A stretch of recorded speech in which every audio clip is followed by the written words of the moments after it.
All right. Good afternoon, everyone. Am I audible to all of you? Okay. Okay. Thanks for joining today. My name is Swapnil. You guys can call me Swap. It will be easy. Okay. So today we are going to have this business analytics and applied data analytics workshop. So during this workshop, I just wanted to share you a quick agenda. What we're going to have it, right? The first agenda would be, I'm not going to waste much time on the slide, right? So there will be a less theory. As I can see, majority of people are having a laptop, so we'll try to do some hands-on activity. So initially I will try to explain what does mean by data analysis or business analysis. Why are we doing this? We'll try to understand that part, right? Which are those major factors we do need to take care when we are looking at a certain data. I'm not going to use a lot of technical words here. I'm keeping myself in such a way where each and every person who knows a little bit Excel, right, they can understand me what I'm saying here. And I will all the examples which I'm going to give it based on that only, so that everybody will be on the same page and they will try to adapt what I'm trying to say here, right? So we'll try to understand how to read the data whenever we receive any specific file or whenever we receive any specific data set which comes through via as an Excel file, as a CSV file, or any database which we're going to connect it. How we can use that data, how to read that data, that's the first essential part of it. If you don't read that data, and nowadays we can see like a lot of easy ways are there where we can use it AI tools, and we can directly push that data to AI and ask what is going on. But even though the life is getting easier there, but there are smart ways to do it, right? There are some smart way how to ask a question, what question need to be asked, right? These all things which we will learn today. If I have received the data, the first thing what I will do, right? What kind of analysis I'm thinking through, how to read that basic data, will start story from there, right? And what are those factors we may need to take care while reading that particular data set, we will try to understand that part. There are a couple of 4 or 5 slides I will present that way, wherein I'll try to give you an importance how to read the data and what is the significance of why reading that data in that approach which I am telling you, right? Then there would be one hands-on activity where what did I do? I have created one data set, like it is an online data set. Everyone, we will download that together, and from that data set, the rules which I am telling you, if we follow those rules in order to read that data, analyze that data, find out the significance of the data, if you follow those basic rules from any particular data set which is available, which we are going to use it in the online data set, right? We can apply those rules, and after applying that rule, you will be able to see the magic over there, right? How it is beautiful or how easy it is to understand that. Nowadays, we don't need to put more effort in that. Before, when I was doing this particular data analytics role and all, right, so I was spending almost a month, to just understand that data. And now today you can see that in your hands-on activity, we may spend like 10 to 15 minutes just to get the final result, just to get a CFO kind of executive kind of a dashboard or report in front of us will be there. That would be your first hands-on activity. Then we'll have like 10 to 15 minutes of a break. After that, we will again come back and we will learn about what is the significance of prediction analysis. When we read the data, we know what we are doing it, right? When we analyze the data, we know what we are doing it. When we'll have executive view of a dashboard, we will understand how did we started our story. But on top of it, what else we can do? Can we do a forecasting? Can we do a prediction analysis? What are the mechanisms we have to take care while doing that? And after having a dashboard, considering today's market, right, can we create our own agent, right? Agent where that agent will help us to understand that data.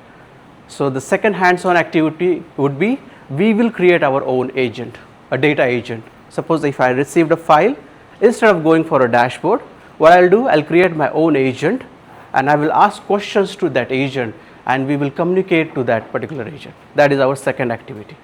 Clear? Okay. So shall we start? Okay. So the first slide, a little introduction of myself. My full name is Swapnil Gaikwad. Okay. So it's been almost 11 years I'm working in this industry. Prior to Singapore, I was working with Emirates National Bank, Dubai. And after that, I started my journey in Singapore, where I got an opportunity to work with few prestige companies like Singapore Tourism Board, OCBC, DBS, and Temasek Investment as well. Right? And then I spent a little bit time on few particular technologies. Okay, why did I highlighted my technology stacks over there? Am I going to use that? No. Initially, before like 2 to 3 years back, there was a concept called SME, subject matter expert, where I was a subject matter expert for specific technologies. But now today when we do our hands-on activity, right, you will see myself, I'm switching over technologies. As in when I says that, I'm trying to utilize multiple technologies in order to ease our work. So we cannot stick to one technology nowadays because it's getting so easy. AI is there, which is helping us to understand that you don't need to be a SME. That is my point of view. Of course, there will be a debate on that part. So whatever I realize till now, we don't need to be a SME right now. We have to be smart enough how to use the different technologies. That is what I think through. All right. Okay. So if you guys wanna just follow me, and there is a QR code, you can have a look. All right. Okay, so the first slide which says that what is the objective of our today's session, right? So what are we going to do? Are we going to do a coding? No. You will see that even though during our hands-on activity, there are portions which we are going to use it as a prompt or as a message, but what is the smartest way to do it? Are we going to use any SQL code, Python code, Excel functions? No, we're not going to use it today, right? So our basic expectation of this workshop, are you really spending a little bit time to understand the data or not? That's where my question here start here. So when we get a data, do we really understand the data in such a way that data belongs to which particular domain? Suppose if we are working with banking, investment company, healthcare, are we really going to understand the business problem? Because there are a couple of, when I was working with those DBS customers, right, when I was delivering them data analytics solutions, my initial thought process was always there in a technical perspective. But when you're talking to the management, right, they think from a business angle.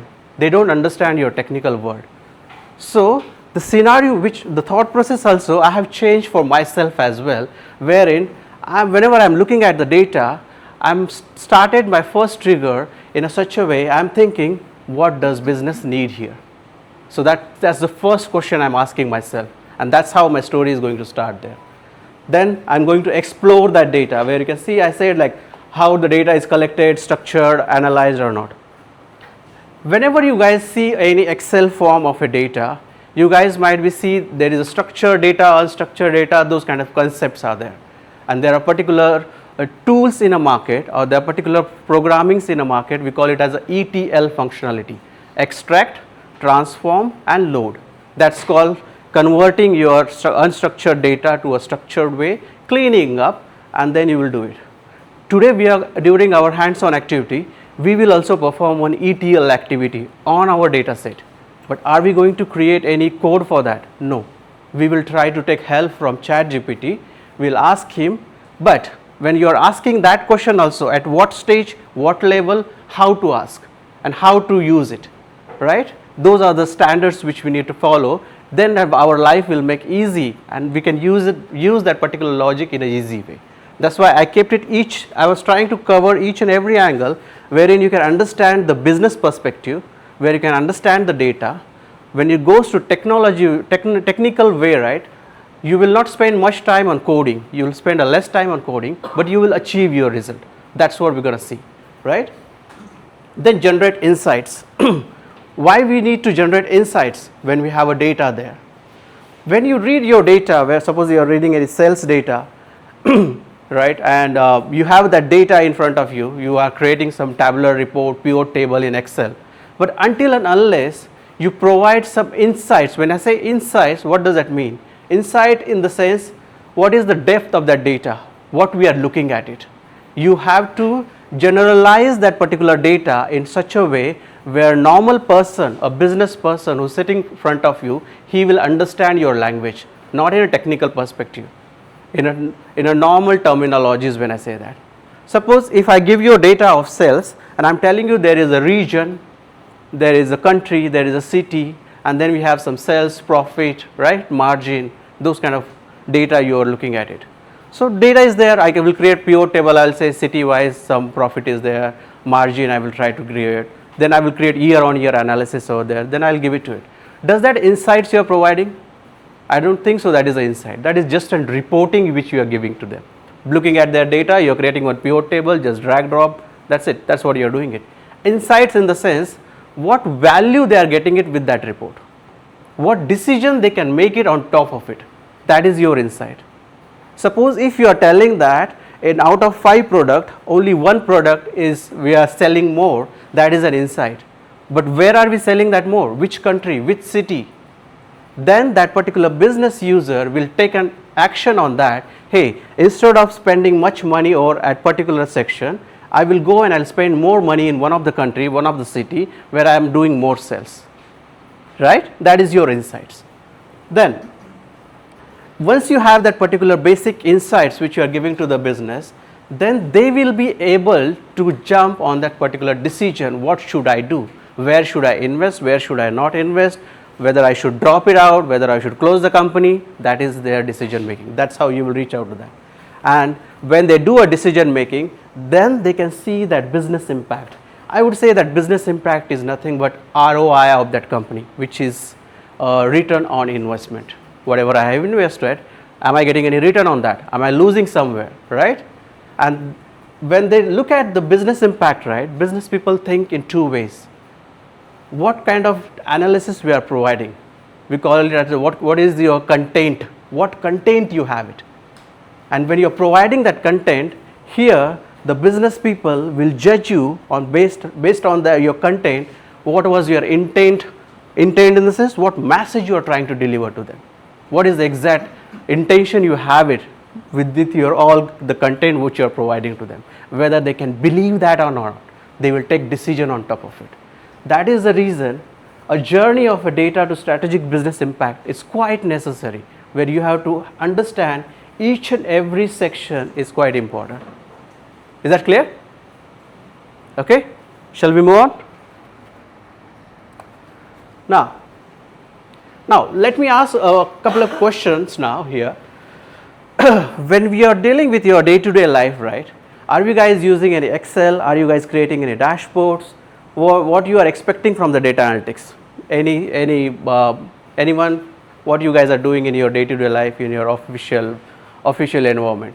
Are you guys just dealing with Excel, you are providing some reports to your management, or you are creating some report or dashboard? When you are doing your work, what exactly the significance of work which you will feel yourself, which is important and you are delivering to the company? Any thoughts? Any domain is okay. We are not specifically looking at any domain here.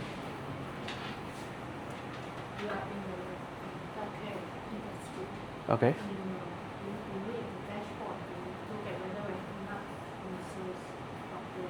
Okay.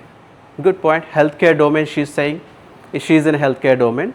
So when they look at the data, they want to analyze the patient level journey or doctor performance also may be possible, or how the patients are going for which particular surgeries or any particular procedure they are looking at it, how much they are spending it. When I was working for one of the hospital, right, it was USA side, Orlando hospital was there. There in USA they were having a mechanism, they call it as a readmission.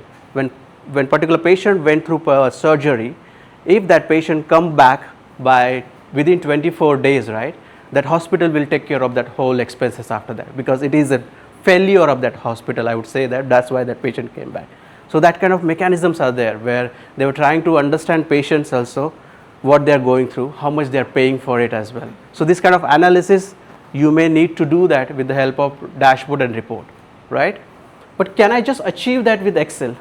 Do we really need that dashboard? What is the purpose? Like when someone comes to you and say like, oh, I need a dashboard. Are they really talking about dashboard, or are they really talking about report? Do you know the significance What is the difference between both of them? For visualization. Okay, dashboarding. Okay, and reporting. How do you see as a report? You will be able to see trending. Reports. Yes. Okay. Any other thoughts? Yeah. Dashboard is overall analysis, report is specific vertical, they give specific drill down details. Correct. Then it takes a form of a report. When you talk about the dashboard, it's an overall plane. Yeah. There are being what is overall. It might or might not have certain things which are certain relevance to that particular. True. Okay, very good. Any other comments? So whenever a person comes to you and asks you, hey, I have a data, whether I'm not sure whether I need a report or I need a dashboard. They may say something, I will need report or I will need a dashboard. How do you start thinking, how do you start your thought process on that?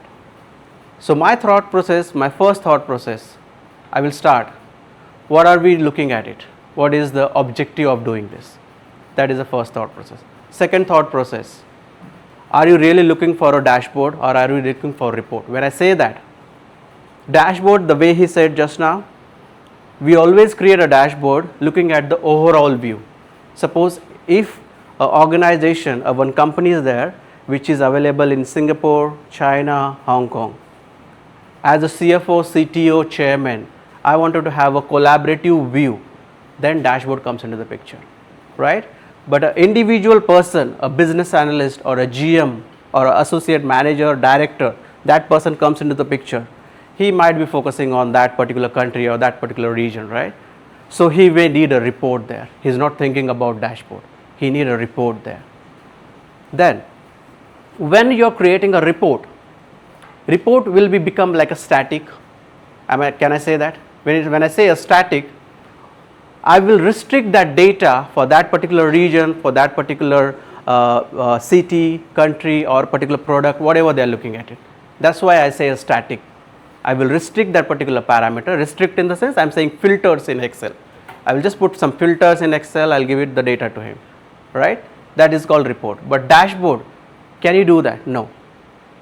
If I am as a CTO or CFO, I am looking at my whole organization business into a dashboard, I may need a freedom over there wherein I can select any country, select any city, select any product, filter for any particular time period analysis where I will select 2019, which was a COVID time, and I will select last year and I will say, okay, I want to compare my data with COVID time and now. I want to compare after the COVID time and now, right? So that kind of analysis, if you want to achieve, then only you need dashboard. Then only you will put your effort into the dashboard, right? That's how we think about dashboard way. All right. Then when you create a dashboard, first thing first, you should ask, who is the audience, right? When you create a report, who is the audience? Audience, as I said just now, may be general manager, director, associate. That's your audience for that particular report. He's just looking at that level. But when you create a dashboard, usually we have a standard while creating a dashboard. We call it as an executive view, or the first page itself, we call it as a dashboard view. Why do we say that? Dashboard view will always give you an overall journey or overall view of your whole organization. It won't tell you for specific city, country and all. And that particular view we are designing considering the audience who is looking at it. That particular view might be important for your all C-level users. Then the second layer of that particular organization, who is your director, GMs and all. Then I'll go little drill down, in the sense I'll go to the next granularity of the report. When I say granularity, it is nothing but you are in a country, city, colony, that is your granularity. Hierarchy, we say that, right? That is the granularity. Then I will think about that audience and I will create a second layer of my dashboard which is having that granularity. Third layer of the dashboard, which is your reporting, which you do, right? That is your business analyst, any particular data analyst or manager, they want to do it because they will go to the drill down to the last layer of the data and they will give you a facts. When you say I am doing a year-on-year growth at this month, your CTO say, prove me. How you will prove that? where you will go? You will go to that last layer of the data and you will give that facts to him by saying this is the fact, that's the reason you are able to see that. Are you guys following me? Right? So whenever you see a data, first thing first, what you have to do? Understand the objective of it. Second thing, what are they expecting? Are they expecting report? Are they expecting dashboard? When you see that particular two windows, think about audience, who is going to use that, right? And based on that audience, then we will take a next step to understand that data, what they are looking for it. Clear? All right. Okay. Every organization follows this 4-factor when they are looking at analytics. You see, I am not following any domain here because these are the basics which each and every organization they are expecting. While implementing a data analysis or data analytics in my organization, will I be able to do a revenue growth?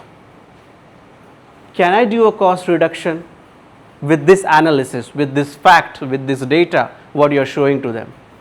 Can I do a risk management?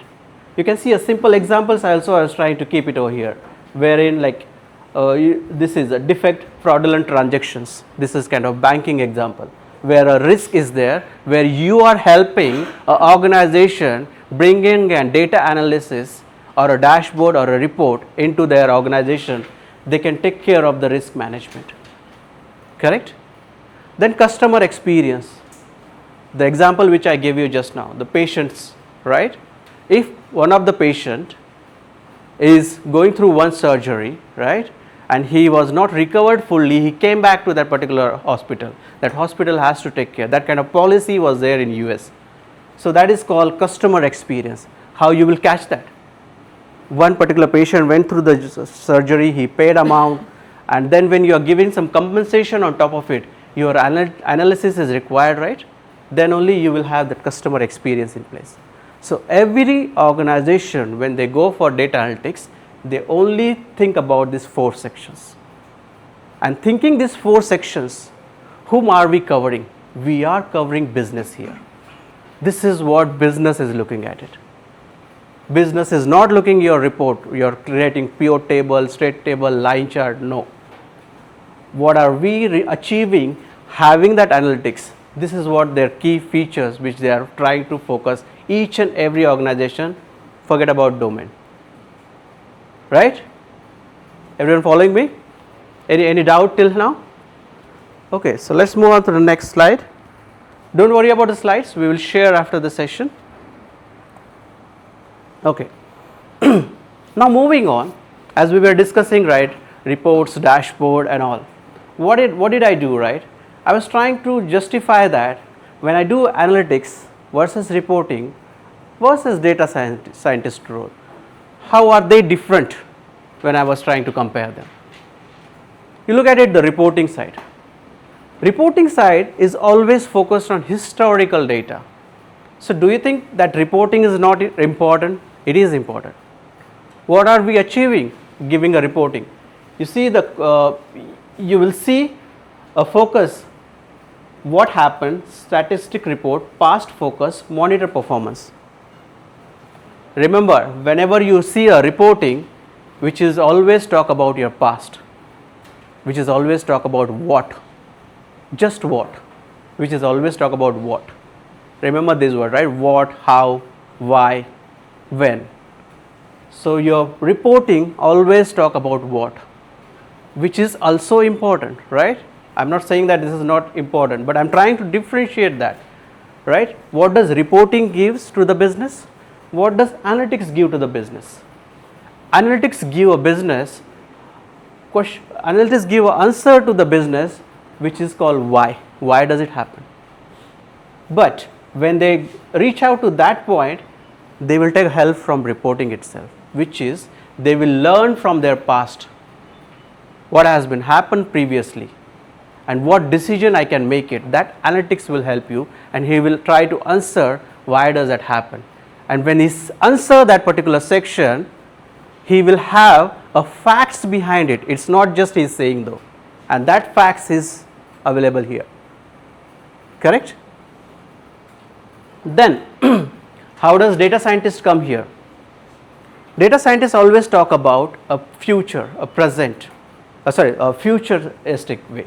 What will happen? Okay, I understood you have a facts. I understood you are telling me this is what you're going to happen. You have to take care of it because you are allowing management to make a decision over here. Then they will jump to the next question. Can you predict a little bit? Can you do a forecasting for me? That forecasting you can achieve over here. So this is your past, present, and this is your future. Can I say that? And that's how people are helping. And that's how each and every section is parallelly dependent on each other. When I reach to this particular section, when I say something prediction, when I do something forecasting, people will always ask, tell me the facts. Then you can go one step back, tell me how did you achieve. Then you can go one step back, you will have a factual data there. When I was working with Temasek investment company, right, they do investment. We have to do a prediction analysis over there. We were having some forecasting modules over there to do that. Even though I was presenting that forecasting module, this is how, this is the area you can invest and all. Everyone in that room, they were asking me, give me a facts. How did you say that? And that facts, I was deriving that facts by this window, your past, present, and future. And that's how I was creating my user story in order to, portray myself, my facts are correct. Or whatever prediction which I am doing it, that is correct. It may happen. But what is the chance? Because now the market also there, right? We will see in couple of slides. I have few slides for prediction analysis, which are those factors are quite necessary for prediction analysis.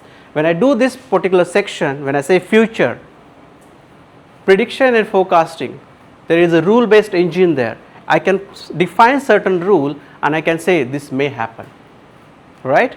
But when you do a prediction, it might be possible plus along with your rule, with your surrounding, with outside world what is happening.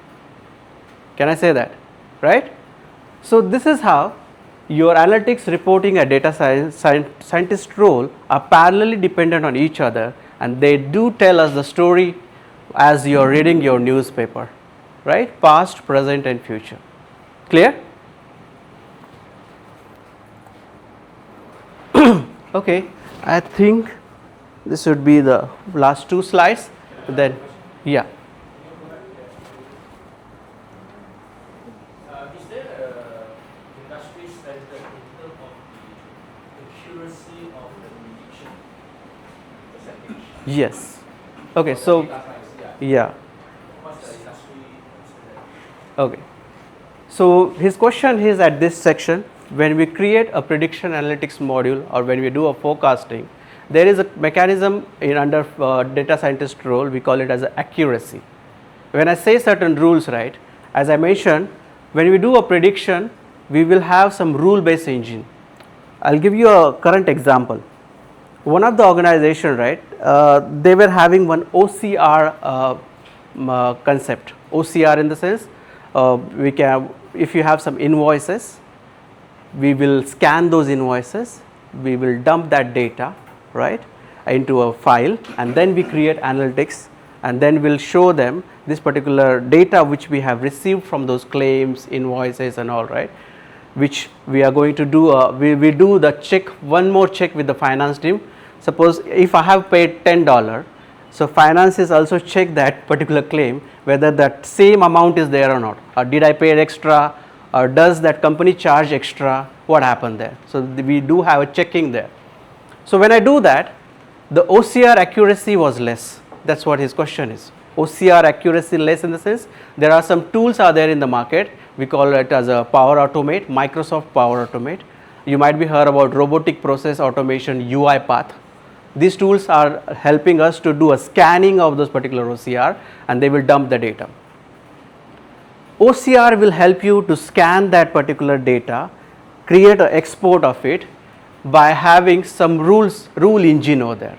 Suppose there were a couple of invoices, people were having handwritten, or doctor were having handwritten, their handwritten numbers were there, which the system was not able to read.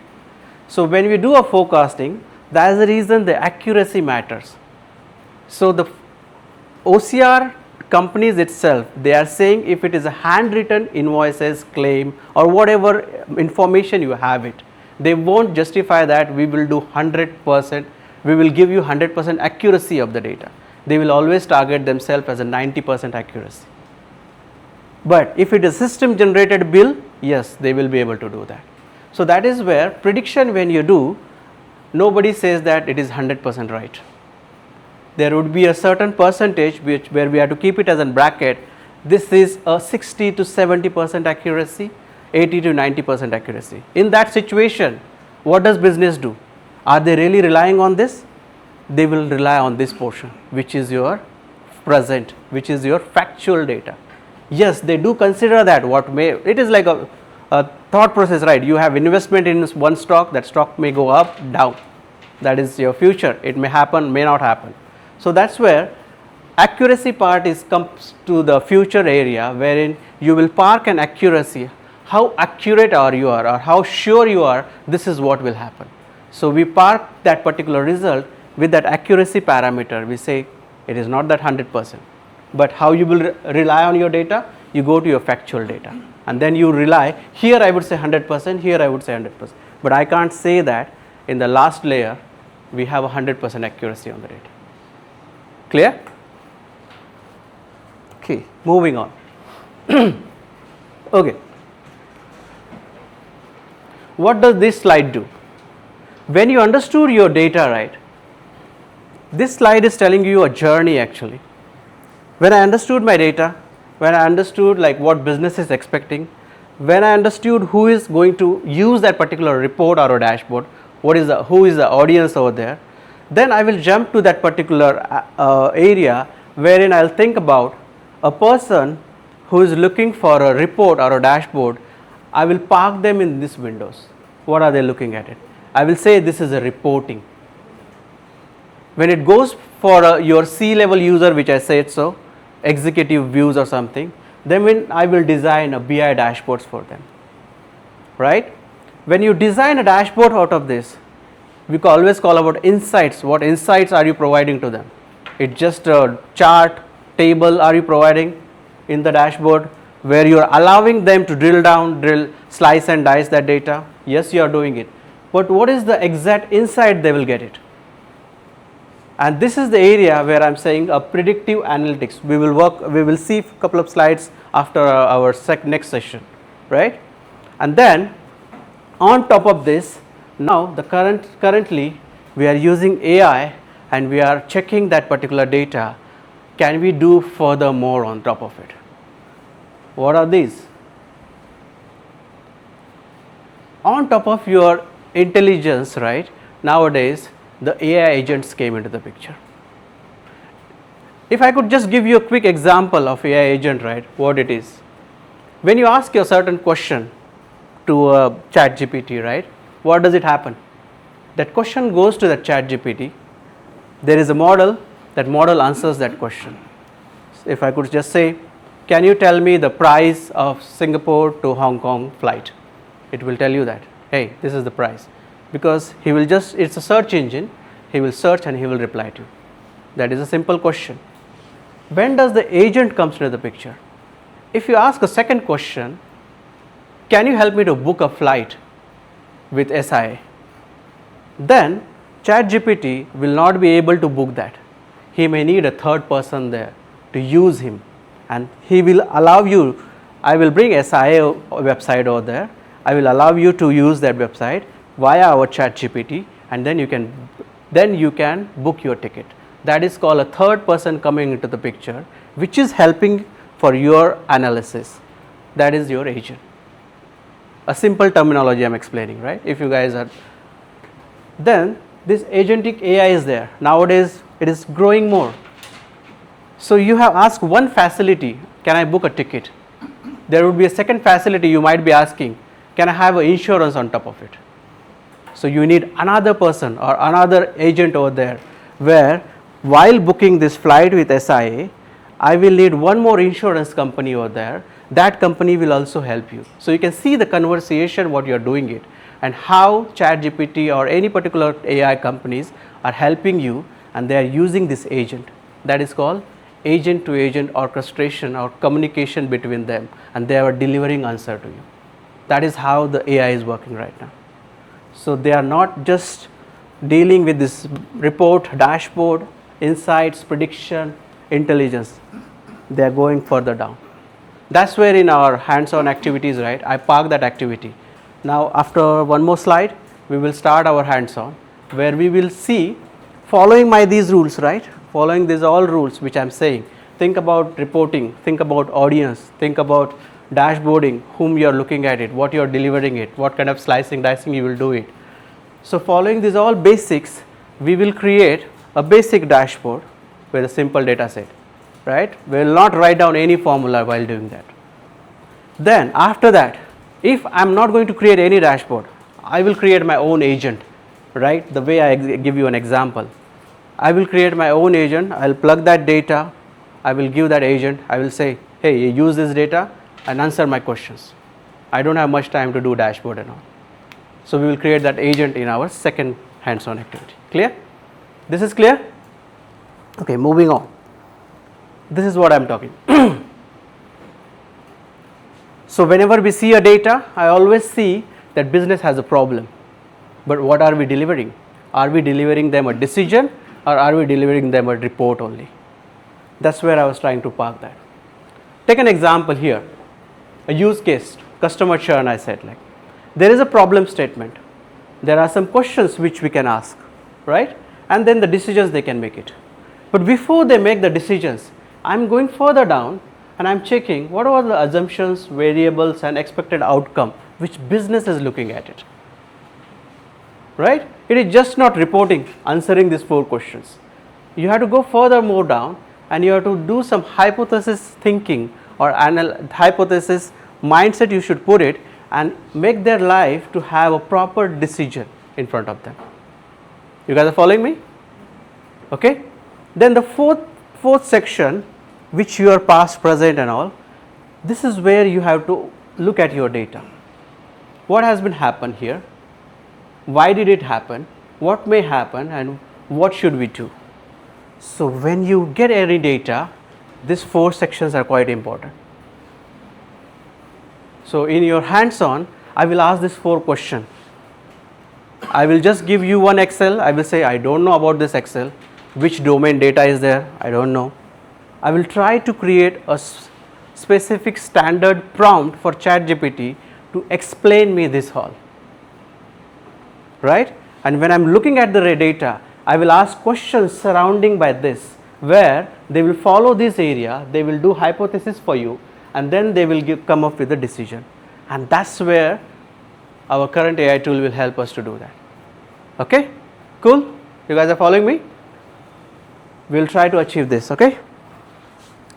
Okay, so if whoever doesn't have laptop and all, right, don't worry. What did I do?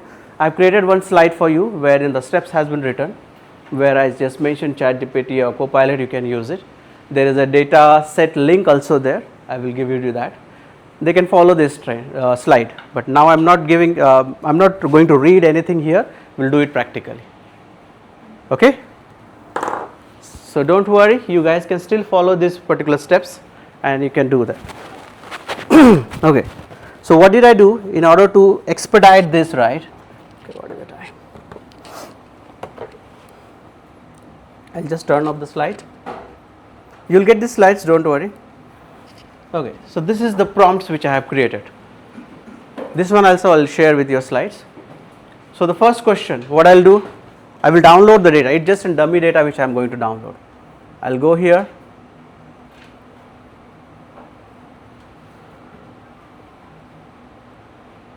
Oh, sorry. I will go to the Chrome. You guys are able to see, right? Go to this Kaggle website. Okay.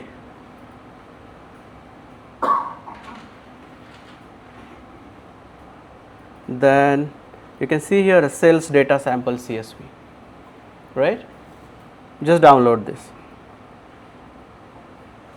Either you follow me now or just look at it, right? Steps has been written. You can follow the steps later on. Okay, just follow me what I'm doing. So I just went to a random website where I'm trying to showcase I'm not using my own data, right? The data is available. I'll just download this file, a CSV file. Okay, the file is in place. So if I go download, I can see the file here, right? Sales data. Okay, what is the next step I'm going to do? Then either you use your ChatGPT or Copilot, right? I have a paid version for ChatGPT, so I'll use ChatGPT, and I will ask a question, these 4 questions. So first thing first, what I'll do, I'll go to the ChatGPT, I'll use this, okay? You guys can see? Look at my steps, right? I'm not going to write down any code here. First thing, I will give him a data. Click on that plus sign, go to the upload. I'll go back to the downloads, just take it, right? Now how you will ask a question. Now at this stage, I'm keeping myself as a blank person, even though I can read this data as a sales data, but I'm keeping it myself as a blank person where I don't know which particular business, which particular domain this file is. There is a data, we wanted to understand what it is. So what did I do? A simple prompt I have created. I have said this, data analysis. You see my question here. I'll just keep it here. My first question. I have received this data. You can imagine, right, in your day-to-day life, when you are getting a data from your bosses or anyone, right, if they are asking you to do some analysis, how easy you can do that. I'm starting that way. My question is, I don't know the data. I have received this data from the sales department. Kindly guide me with the below basic questions. Output inside the table box. Okay. This is the simplest way to write down. The first question I'm asking, what is this data about? Second question, what business is this data from? What does it is telling us? Very simple question, right? Then split each column as a dimension and measure. Okay, this is a tricky question. Why? What I'm saying here, dimensions and measure.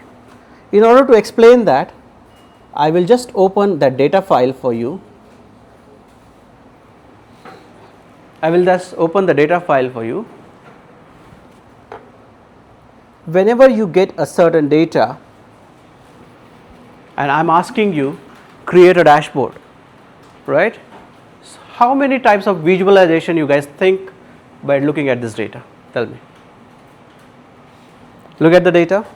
We have quantity, price, sales.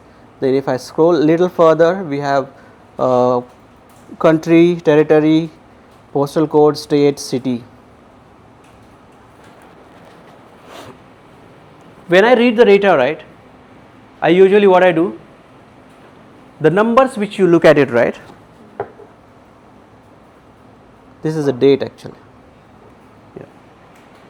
Whenever I look at the data, look at my definition, a thing which is countable, we call it as a metric or we call it as a measure. Thing which is countable, sales, quantity, right, a thing which is countable. Mobile number also numeric. Did you ever do sum up mobile number? We never do, right? Even though it is numeric, we don't do that. A thing which is countable, we call it as a metric. So when I'm looking for a report or a dashboard, I always think that these are the things: sales, order line, quantity, order number also, right? Order count of orders I can do, correct? We can do that. So the things which are in number are things which are countable, which we can count it. Those columns I'll figure it out. Then there is a time period here. Date is there and the year is there. Okay, got it. Then we have a thing, some text, a string, a text, whatever you guys say. Few columns are there which are representing country, city, state, product, right? Contacts and all.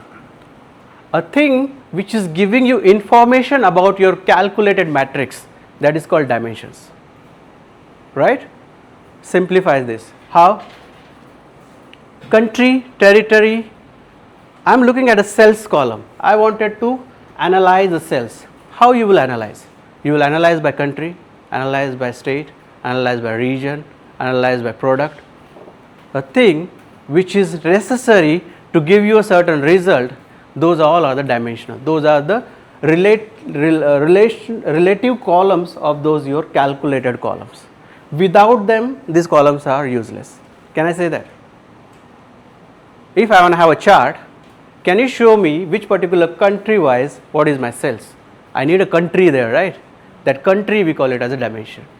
So you have to tell that to any AI tool, can you segregate my data with dimensions and measures? So he will understood that the way definition which I give you, right, the thing which is countable and the thing which is giving information about that numbers, these are the dimensions, these are the these are the measures or metrics.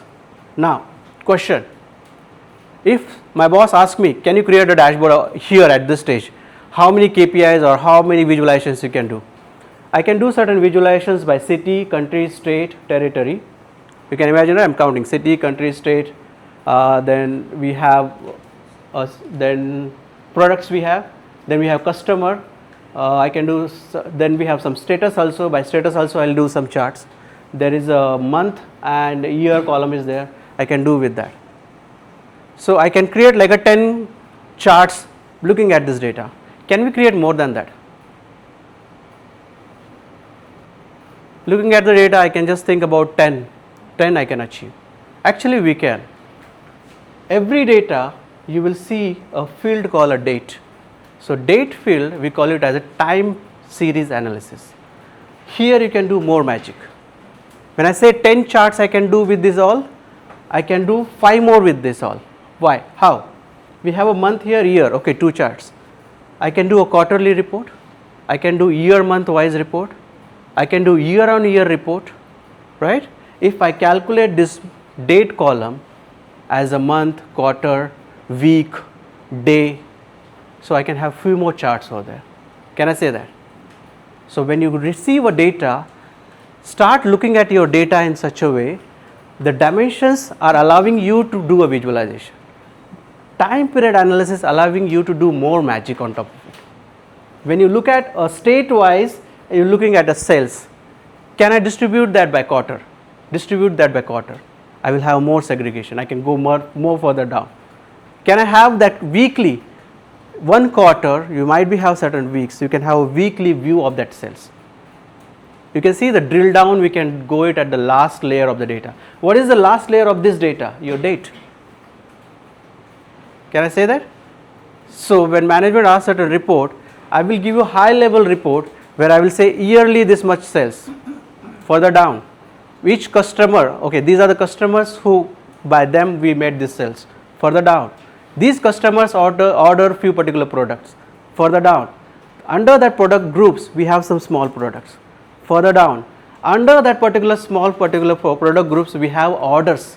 Which are those orders? Right? So you can see the granularity and you can give that particular analysis just with this data. You guys are following me? This is how we should read the data. And just to justify that, last time I was doing that manually, now I have to just write down this.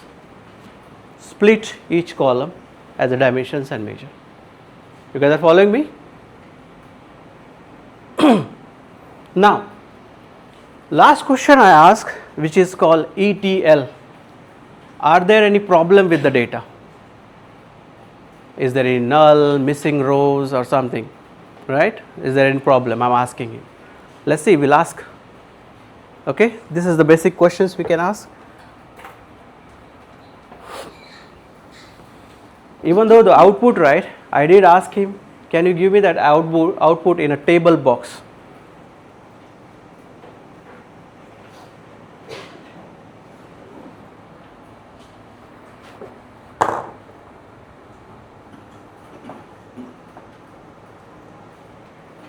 Why is it so slow? Okay.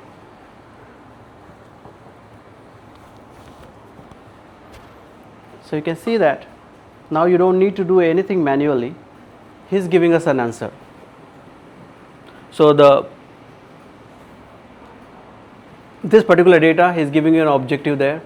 What it is telling us, sales performance and all. Business story from the data, You can see this is the business story which he is creating. The last section, you look at it. Dimensions and measure. The way I said, he segregated that. Order as a measure, order number as a dimension also you can use, year ID as a dimension. This is the segregation ChatGPT did himself. If I scroll further down, these are the data quality assessment. So looking at this data, they are saying there are some missing fields are there, duplicate rows are there, historical data is okay, which is old data. Then date format issue is there. He's telling us these are the issues also we have it. So without fixing this issue, if I go ahead and create a dashboard, it won't give you that accurate result, right? It won't give you that proper data filtering, data slicing which you are expecting. So the next step what we do, I scroll further down, what else he gave. Then overall data set health summary, which is okay, I don't need. Recommended next step, I don't need. Okay. So my major focus would be on data quality and this section, dimensions. Again we will come back to these 4 questions. Okay. So what I will do next?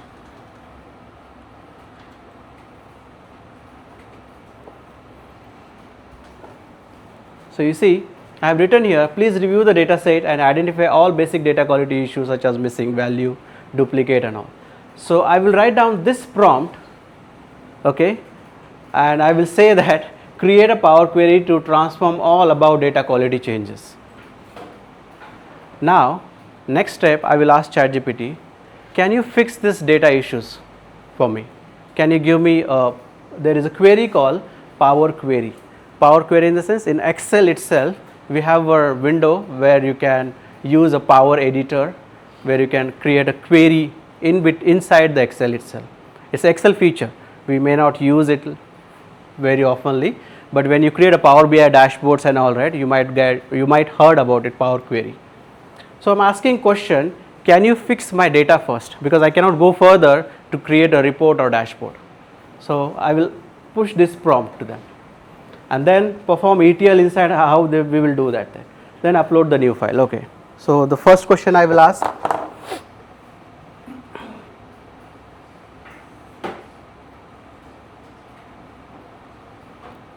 how did he keep that video?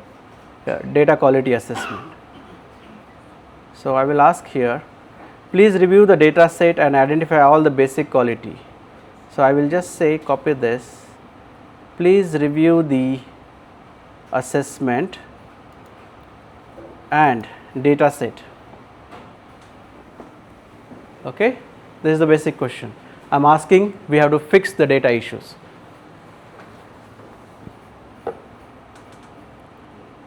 Did I ask them? You see the next question here, it says create a Power Query. I didn't ask them.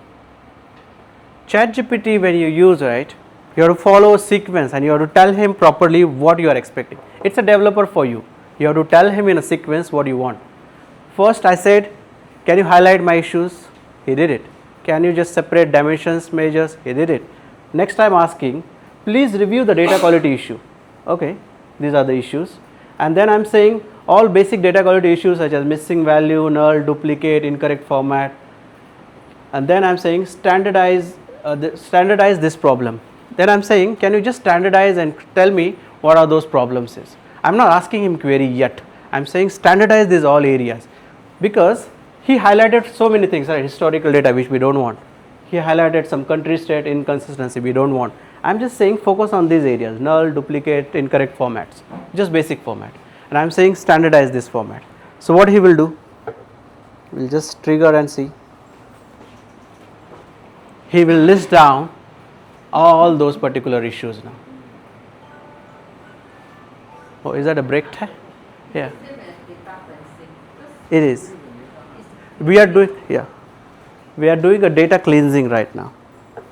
But we are taking help of ChatGPT to do that. We are not doing ourselves. Ideally, I can go Excel, I can do this stuff, right? But it's again a manual work, which I don't want to. But when I'm asking question, I'm asking in a sequence. You highlighted some issue. Now you tell me what is the standard way to fix it. So this is the standard way to fix it. Business impact, recommended actions, what we can do. So this is what we want. recommended actions. Now test, yeah, Will it be different if I use Copilot in Excel to run this? almost same, almost same, Almost the same. almost same. It's just which AI you use it, yeah. Still, I can understand your, because you know the subject, you are able to develop this prompt. Uh-huh. Okay. But not all are having such a high level of understanding of the prompt you have developed. Okay. Because now you are giving the solution, Hmm. giving the best. Okay. My question to you, go back to the first data set and also the chat GPT, the desktop, Yeah. DCC can provide, right? Hmm. Is there a formula, because Excel is just rows and columns. Okay. So it is like, see, usually it is up to G, A, B, C, D. Yeah. So it is like it is 11 or 12 Hmm. in alphabet. And the rows is saying we say 500 times. So is there a formula, NC, like permutation combination, Mhm. like 6C 500, 6C 600. So this is the maximum number of iterations that can be got from this pivoting of this rows and columns. Yeah. At the best, Excel is just, it's a combination of rows and columns. Mm-hmm. So the maximum can be like, if it is 12 rows and 500 lines, that is the maximum iteration that it can be. Okay. And your data questions posed to the chat GPT or whatever GPT you are coming from a high level. You know what is like null, what is something like that. No, actually, okay, finish your thing, I'll But come to it. many of the Excel users are not even go to the next level of beyond control C, control V. Yeah. I have experienced it physically Hmm. in not one corporation. Hmm. I have worked with at least 15 companies.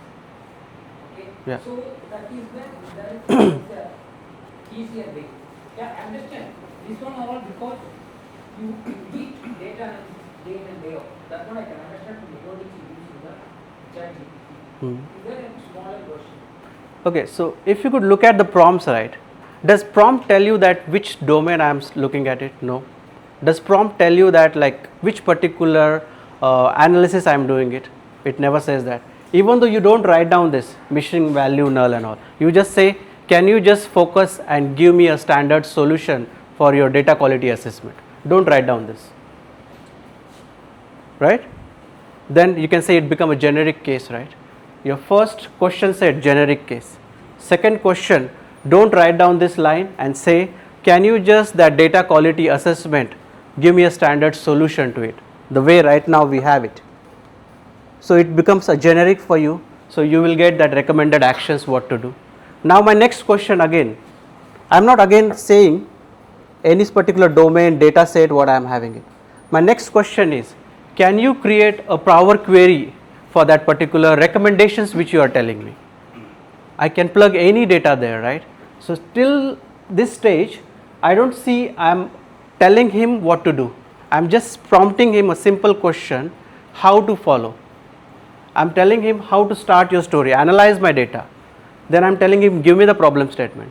I am telling him for that problem statement, recommend a solution. For that recommend solution, can you give me a query, whatever you have recommended? I will use whatever query they have given to me. I will not change anything in there. That same query, I will go to the Excel, I will just copy paste, run, simply done. Till the time I am not using any hypothetical questions, technical questions here, right? If you could see that way, if you think that angle, right, you might be reading this line, I understand, you might be thought like, I am putting some rule, then he is doing it. Actually, I am not putting rule. No, as a matter of fact, I am not sure. Even the word Power Query, you Uh. go to 100 companies today, Uh. and even ask the chief accountant, he doesn't know that. Of course. Now, this example is for Excel, that's why we are using this. But I am saying that, of course, you cannot bring your any database here at SQL and all. This is just an hypothetical example. When you have Excel, how to deal with that. The data cleansing part, we have to do it in the database itself. We cannot do that outside. Many of them don't know the ETL. Yes, exactly. Many of the data persons itself, if I ask them to do a cleanup of the data, Yeah, they don't know how to do a True. how to do a yeah. even not even using AI, just a simple Excel, if I want them to change line number 1000, they don't know how to do it. Exactly. Coming on that question, right, whenever the term called database in the sense we have a standards on top of it. we have a concept called data warehousing, right?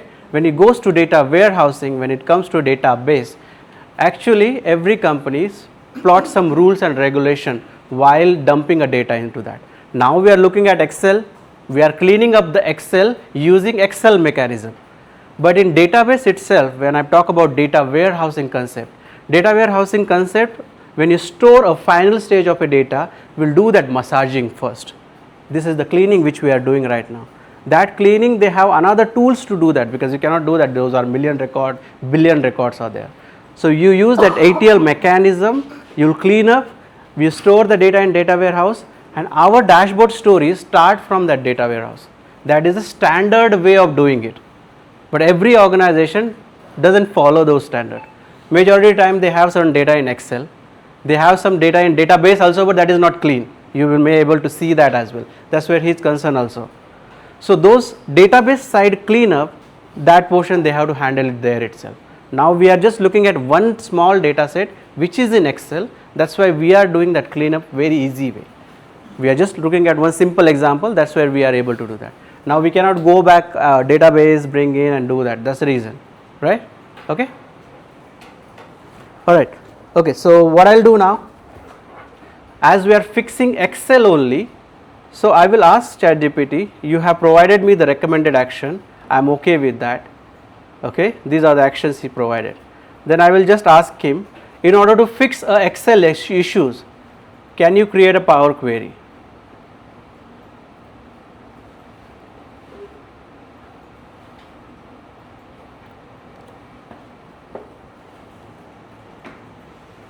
As we are just fixing Excel, right? So can you create a Power Query? I am asking you. Till now we haven't wrote any single code, right? It just few questions we are asking, and these questions, if you have an Excel database as Excel as a data, then you can ask it, right? But when it goes to database and all, of course you have to take care of that data cleaning part in database sites. Okay, so do we need to understand this query now? You see, very big query he has written. Actually we don't need to, right? He created a cleaning mechanism, a ETL on our data. So do we need to understand this? I didn't ask him what need to fix, right? I asked him first question, look at the question. First question was, can you just standardize can you give me recommendations for the data fixes? Then I asked him, can you just fix this now? Give me a query. Power Query is a part of Excel. Then I ask, can you just create a Power Query for that? He created. What I'll do next, my Excel is open here. I'll go back. You see here, he actually guided us. Below is the single Power Query. You go to the Power BI or Power Query Editor, Advanced Editor, and you do that. Where it is? First of all, I'll copy this query. Okay. Then I'll go back. Then from here, you see, this is the window of Excel, right? Where you have a insert, draw, data, right? And the review, advanced. You can see this section. Did you guys ever use that advanced editor?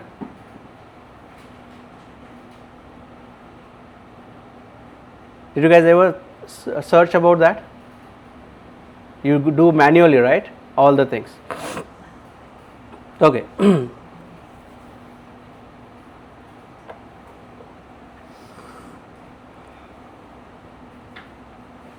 Okay, before that,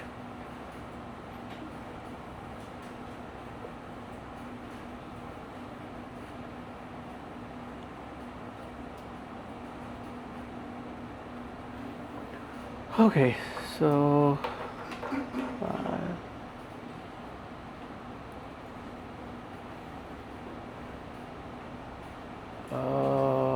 data, where is that? Data. I forgot, wait, 1 second.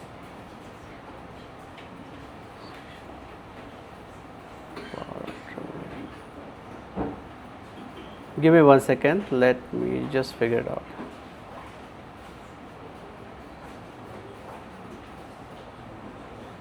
In Excel it is.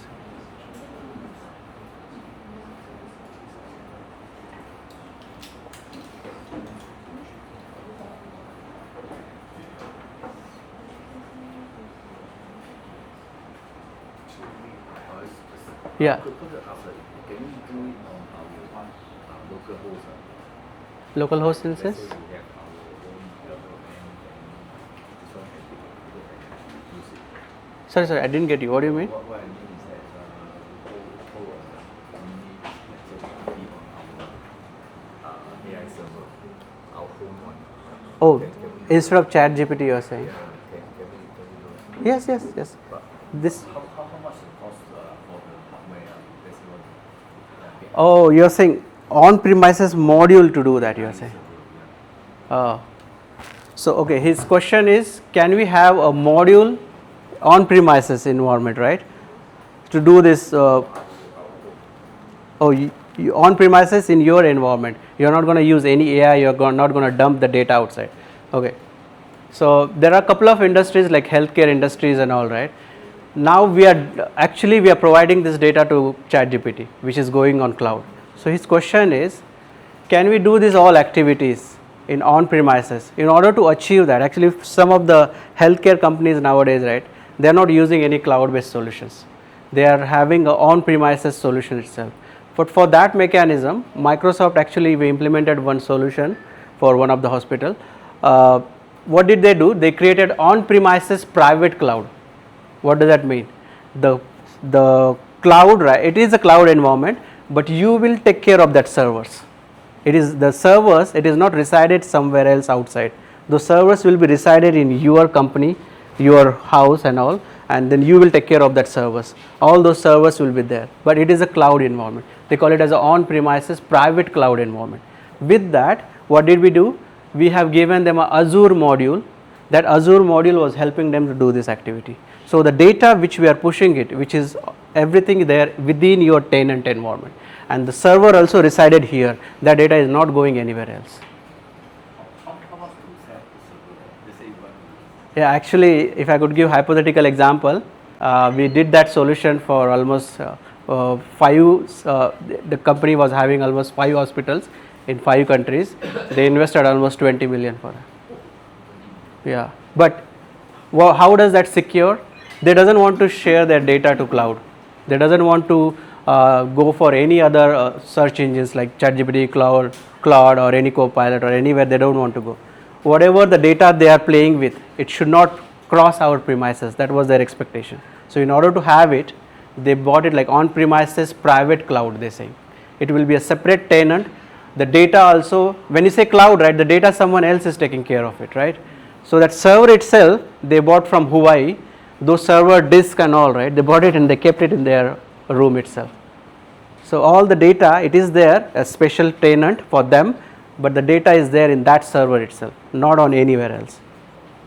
Let's say you use ChatGPT, can you mask the... Yes. So see, when you do this activity, right, ChatGPT just need columns. If you look at these columns are important.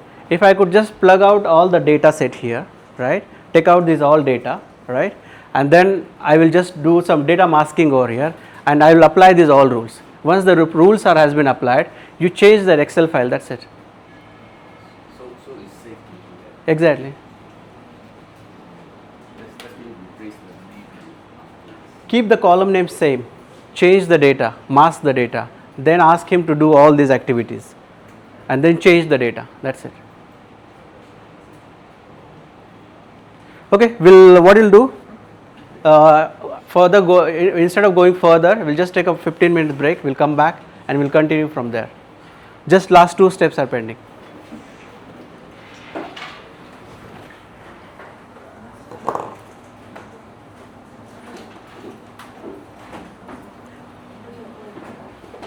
But even though if you're going for cloud, right, there is another mechanism. You need to have a strong cybersecurity team.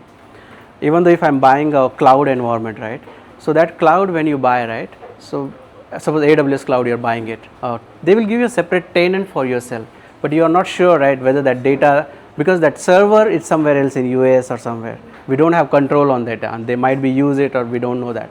So you have to create a cybersecurity rule with that particular tenant, but that will be more challenging. We did try that, but it is more challenging where we were not able to give them surety whether nobody is using your data. So it's difficult. Yeah, still difficult. But it is, if your cybersecurity team is able to create firewalls, what does cybersecurity do, right? If you have a tenant, they create multiple rules so that a hacker who trying to hack the data, right, they have to go through multiple things. It may take time, but still cybersecurity team will say, okay, still someone can come. It may possible. The probability would be 0, but they won't give you surety 100%. So we tried all those angles. But let's say we use our own as a training. Then you have to create your own module. So the training module, right? LLM module you have to create. Like ChatGPT has his own module, right? He's answering our questions. Similar way, you have to create your own module. How you will create your own module? You will use your historical data, Let's say the hardware that we set up. the GPUs, their everything. Below like 5,000. But still, see, at certain stage of a data volume, he will try to handle it. Later again, he will fail. So you have to increase that hardware actually. It is possible, but it again that module, when you create your own LLM module, right? That LLM module also need a data frequency from outside of modules, right? Like ChatGPT, Cloud, and all. So where they will do just data analysis and they come back and they will do it themselves in premises. But that process also, looking at your GPU size and all, right? It will hamper that performance. It won't that straightforward. So one approach, create your own module. No, this is for second activity. This is for first activity.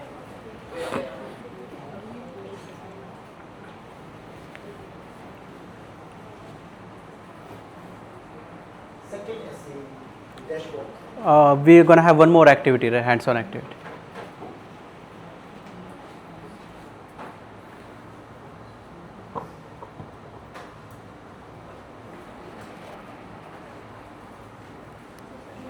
All right, everyone is here.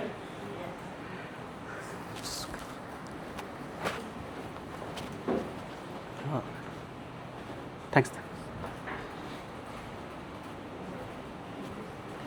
Okay, so where we were, what did we do? We asked ChatGPT, can you fix that particular data issues and give me some script? They gave us this script. What you will do next? I will copy this script. I'll go to the Excel over here, right? And in order to perform that particular script, how do you do it? Just remember these steps, okay? So what I'll do, I'll go to the data, okay? This is my Excel. I'll just close it. I'll open one more time. So this is the Excel. We have a data cleaning script. I copy this script, go to the Excel. This stage, data, go to the get data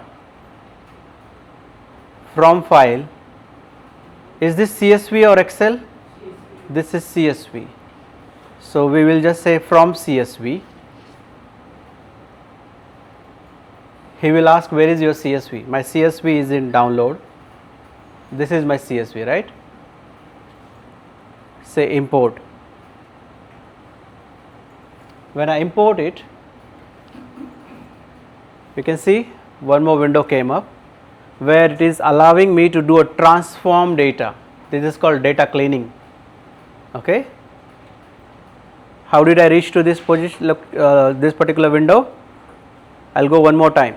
Data, get data from file, from CSV, because our data file is CSV. Then I will show him where is my data. Downloads, here is my data. Import. When I import the data, it will pop up this window where it will ask, do you want to transform this data? Yes, I'll just say transform data. What will happen? You see here right hand side, you don't need to worry about this. Are we changing this anything? No. But we will try to read, right? A source. What is the source? You see here the location.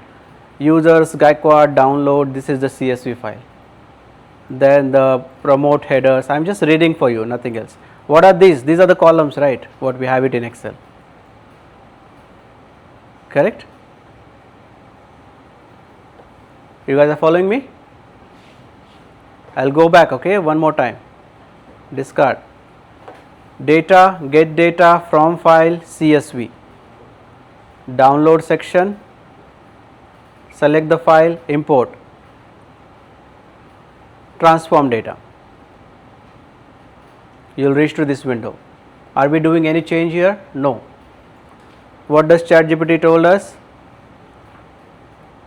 This is not a Power BI. He says advanced editor, go to the advanced editor. Copy this, go back. You see here advanced editor. Click on that. Advanced editor already has some script. You see, right? But ChatGPT gave us a very big query. Okay. So what I'll do, I'll just put my cursor down here. Look at my cursor, right? I'm not deleting the existing one. Eventually we will delete, right? Control V. You see, so big query.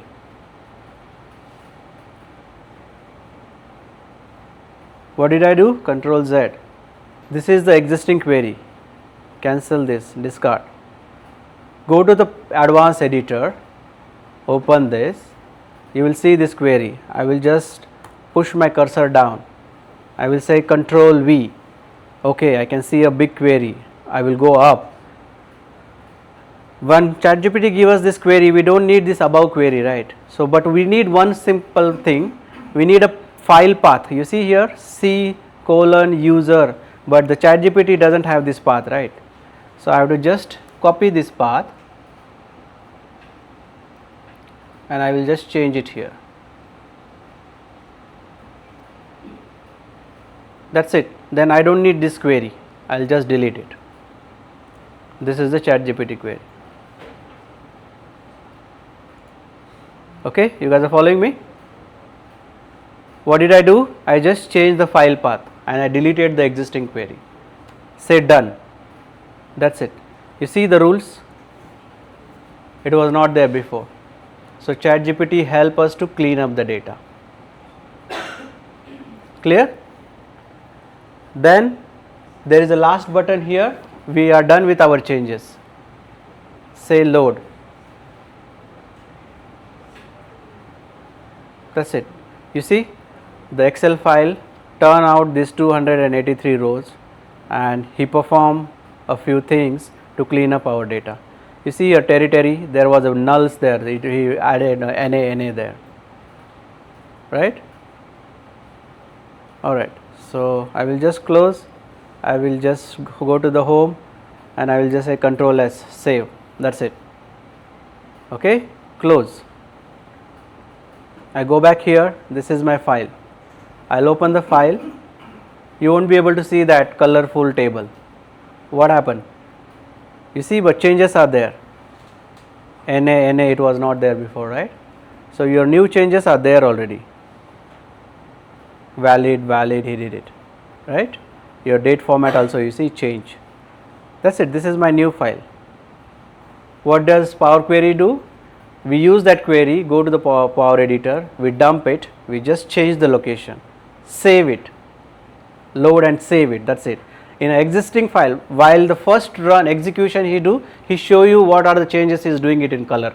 But when I say save and close it, when I save and close and when I open it, he doesn't show that blue color thing. He made that changes in the existing data itself. You can see, right, the data changes. It was not like that before, right? At this stage, nothing to do, close this file. What I will do now, I will just rename this file because this would be my new file, right? So I will just say sample_new because we did some transformations on top of it, correct? What are the transformations? These are the one. Now what does my prompt say? We asked ChatGPT to create a Power Query. We use that query in Excel itself. We just perform the query and then we created a new file, right? And what is saying now? Upload the new file to ChatGPT again, because ChatGPT knew that our old file, this is how we started, right? We gave him a file. Hey, can you read this old file and tell us this whole story? We started with this. Now we have this new file which is available here with the changes, clean up. So I will load that file again to ChatGPT. That's what he's saying. Upload the new file. So I will say upload the new file plus upload, and in generic language I will say this is my new file with all data quality. What is that? Data quality, right?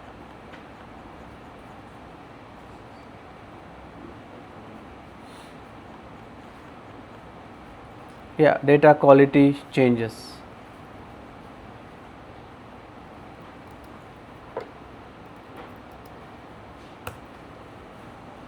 We'll give him for analysis again.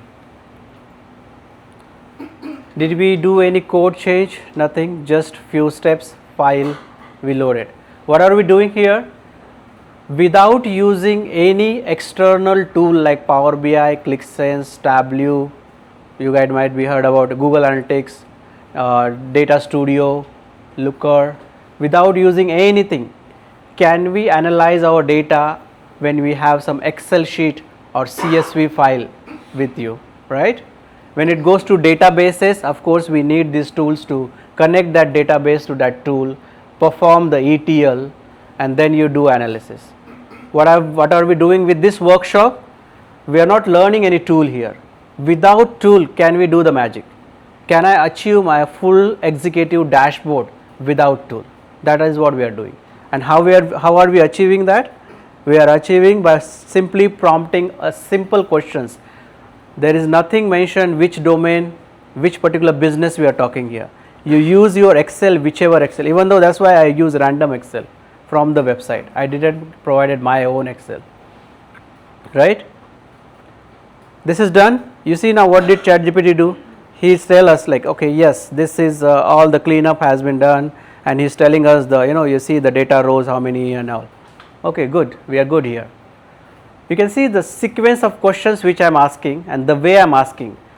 He is the developer for me, he is developing the things for me, right? So my next question to him now, okay, now you clean up my data, can you create a business questions framework in a table box? How did I derive this one? Go back to your slide, look at this slide. So my next prompt I created from this. Now I have a clean data. Can you understand that clean data and create some questions for a business considering these 4 factors: descriptive, diagnostic, predictive and perspective. Why I am saying that? Here is the situation now. You have received your data.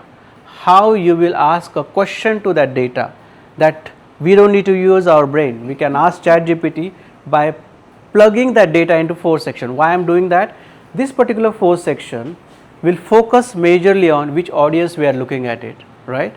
Or what kind of questions. What he will do now, if I ask this question, right, he will create a bulk of questions there. He will give you 30-40 questions. But those questions again, you have to see, right, those questions will helpful for who? This 30 questions. Now ChatGPT what he will do? He will give you 30 questions. Again you have to ask second question, hey, can you park these questions based on audience? We never know, right? You are reading your data via ChatGPT. You are asking basic questions, those will be a basic. But now you are using some prompt to generalize those questions. Can you read my data nicely? Give me a bulk of questions. He will give you 30 questions. Then you have to again segregate. Can you segregate these 30 questions based on my audience? Who is my audience? My C-suite level users, my general managers, my director. So he will again do a next part. He will use that 30 question. He will create a segregation over there based on your audience.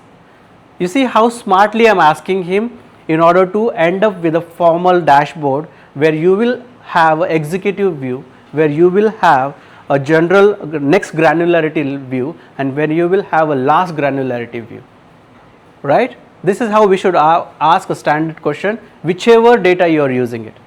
No compulsion of what you are using there, right? If it is a simple set of a data without any tool, if you want to have some analysis, but that analysis also if you do it with standard procedure, it will help you more, okay? So look at my question now. I am asking him a question, create a business questions framework in a table box, right? And I'm parking that particular 4 sections over there. And you see the fifth questions, I'm telling him, when you create a table box, can you consider my audience? This is a general audience in your organization, right? If you doesn't want CTO this view, you just say, hey, I'm providing this report to my finance manager. You just put here finance manager. But now with this use case, I'm trying to give you all the views, executive, next level. That's why I'm telling him, I have a bigger audience. You give me everything. You create a questions. These questions, I don't know these questions will help to which particular department or which particular audience. You help me to tell these questions belongs to who. So I'm asking him the fifth question. You see how smartly he create that now. Copy this. This is our clean data, right? I'll just ask this. Here you go. This is the smartest view which I see though.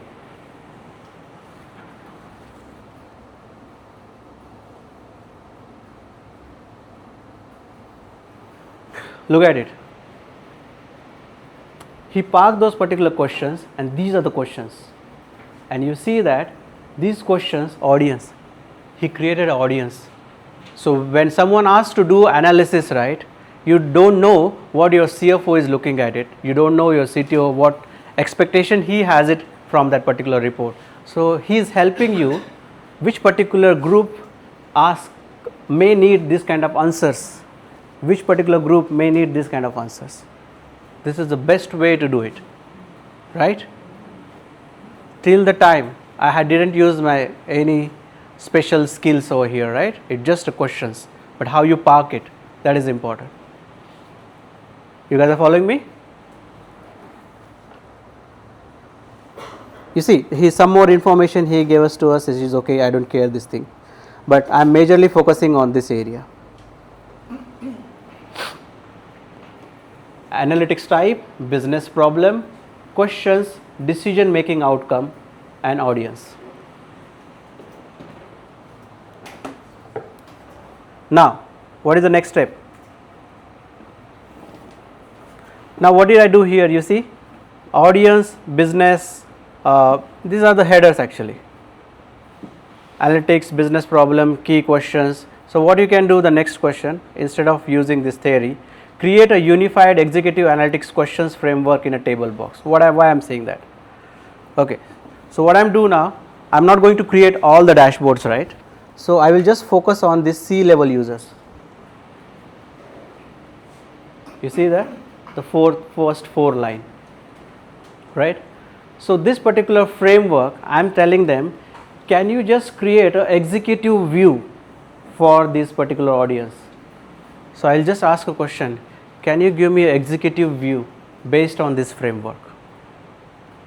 So what he will do, from this whole chunk, he will take out that executive view questions outside, and again he will give you further more details there. Okay? Now you can create your own question. Now executive view is for the CTO and all, bigger chunk, C-suite users. If you have more, this box is having all the information, right? It is not just executive and all. So I will just ask a question.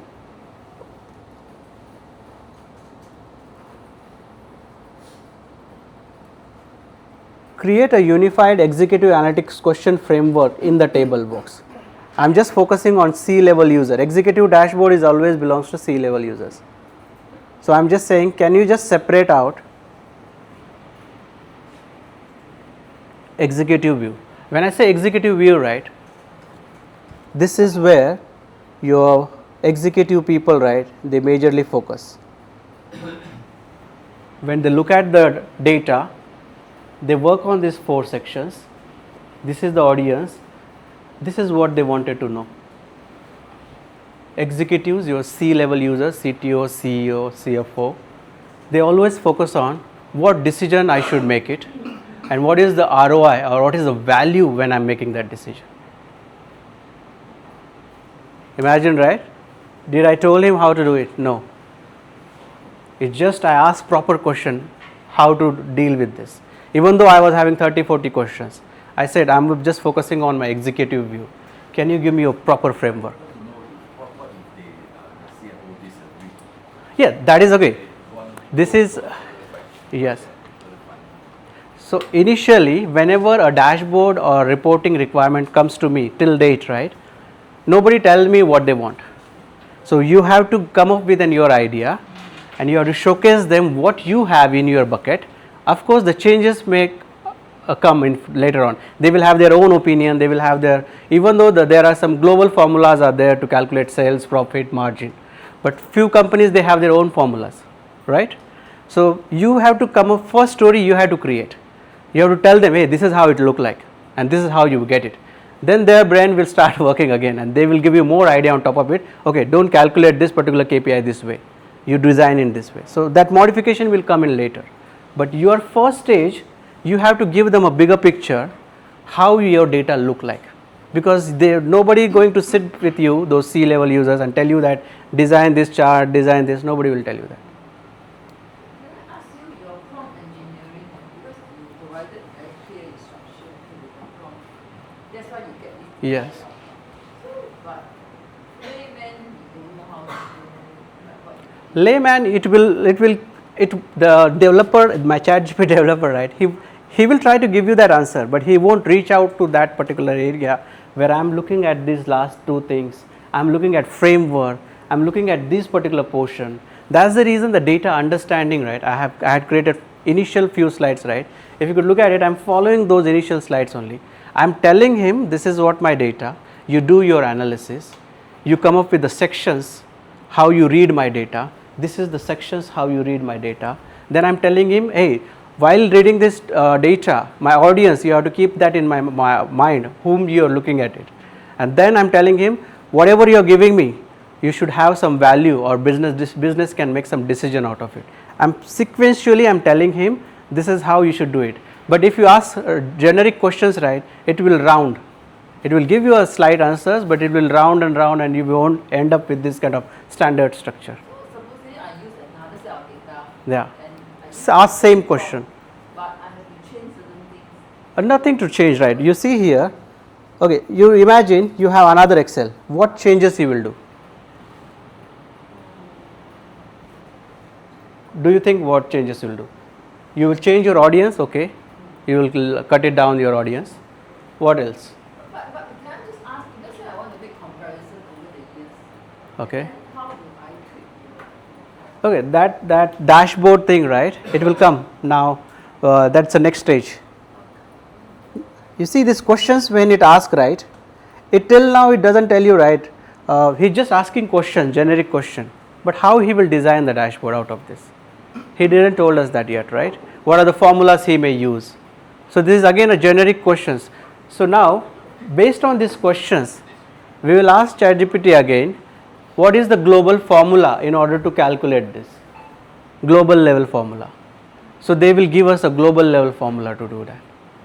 So what I'm trying to achieve by doing this whole activity, we are not using any tool, any simple Excel you load, allocate a proper questions to them, set of questions, you will derive with this particular answers. After this, I will ask him to, can you create a dashboard for me now? So he will create a dashboard for you. From that particular dashboard, you can get some ideas, you download those charts or you download that data, whatever you do, that is your further analysis. But I am trying to give you an idea, you are not using any tool, you are not using any analysis, you are not using your own thought process, you are just using certain questions and he is answering you, and people may think looking at you, hey, you thought so much, your thought process is so broader way, you covered each and every area. That is what we are doing. Have you tried different AI tools to create or what? We do that next. What we'll do, right, I'm not going to ask him to create this now. So I will use his output, I will give it to Claude and I will ask him, can you create dashboard? We'll see that comparison. Claude doesn't know now what we are doing here, right? So you can see how we can reuse this whole logic in any other AI tool also. Let's try that way, as you said so. Okay, so these questions are ready. Now you see my last question. This is my last question. Now your questions, segregations, he did it everything. And he gave me that business decision, ROI, perfect. This is all perfect, right? I'll just ask him, create an executive financial dashboard based on unified executive analytics framework. What is this? This is the label, right? I'm telling him, can you create a dashboard for me now? So what he will do, he won't create a dashboard. He will give you information, what formulas he will use. He will give all those grandma story there. So that grandma story we copy. We go to the other cloud AI. We'll say, hey, based on this story, can you design dashboard for me? Okay. So okay, design dashboard. Now you see, he'll start writing down those formulas and.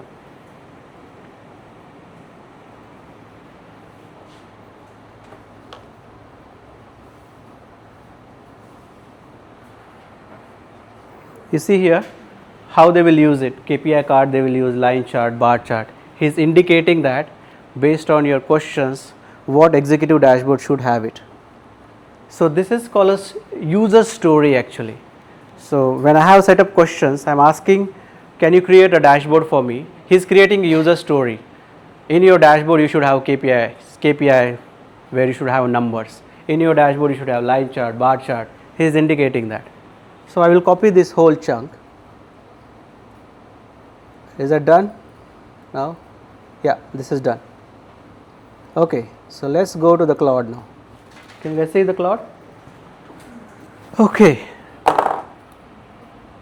So I go down here, ChatGPT. Here I ask question, right? Create an executive financial dashboard. Simply I will go further down. I will copy this all. Okay. These pages and all we don't need, right?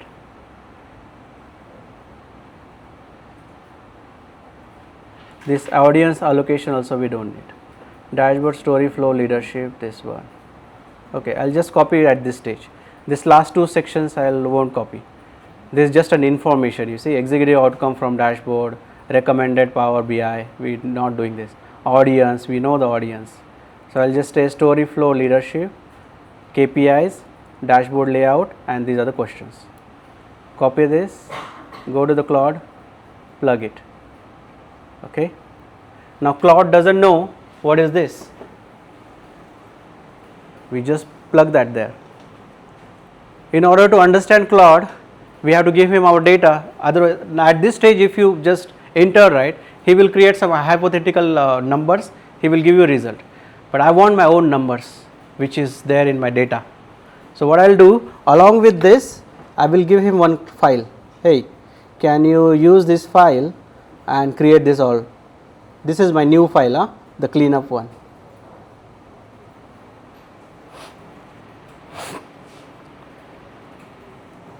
Okay.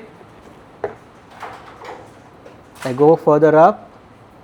See here, executive financial dashboard. This is the data I am providing. This is the thing. That's it. He will create dashboard for us.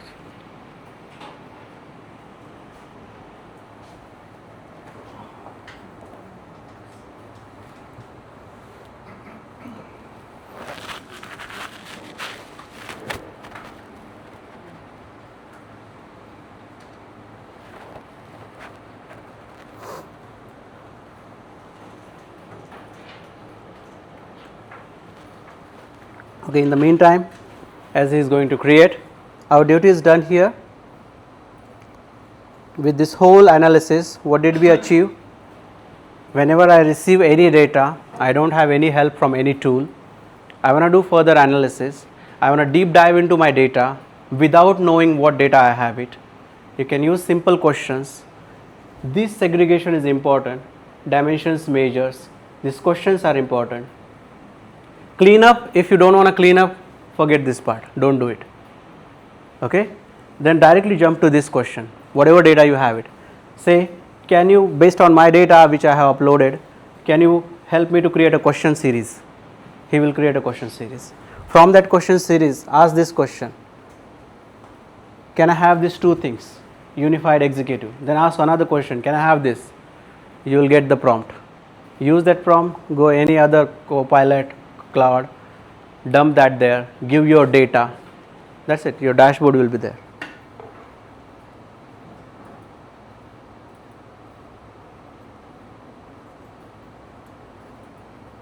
It's still executing. Okay, so we can move on further. We will see once it executed. Okay, any doubt?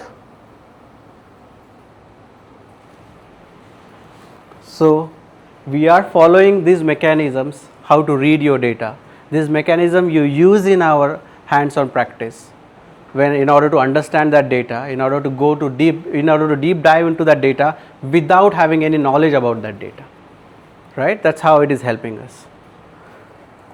Okay, so these are some steps which I am following, which I just articulated here. Okay, now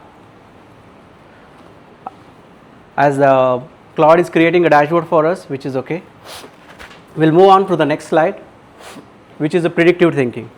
Till now we were just talking about the data analysis part, which is our past, present and future, right? While thinking about a future, we should have something in mind, we call it as a predictive thinking. There is a very best example you will see in next slide for a predictive thinking. But when you do a predictive thinking, what are the basics you follow? So the basics is like, first one is just an example. If you are thinking about predictive, what are the things may you have to take care of it? Fraud detection kind of thing, forecasting or demand of prediction.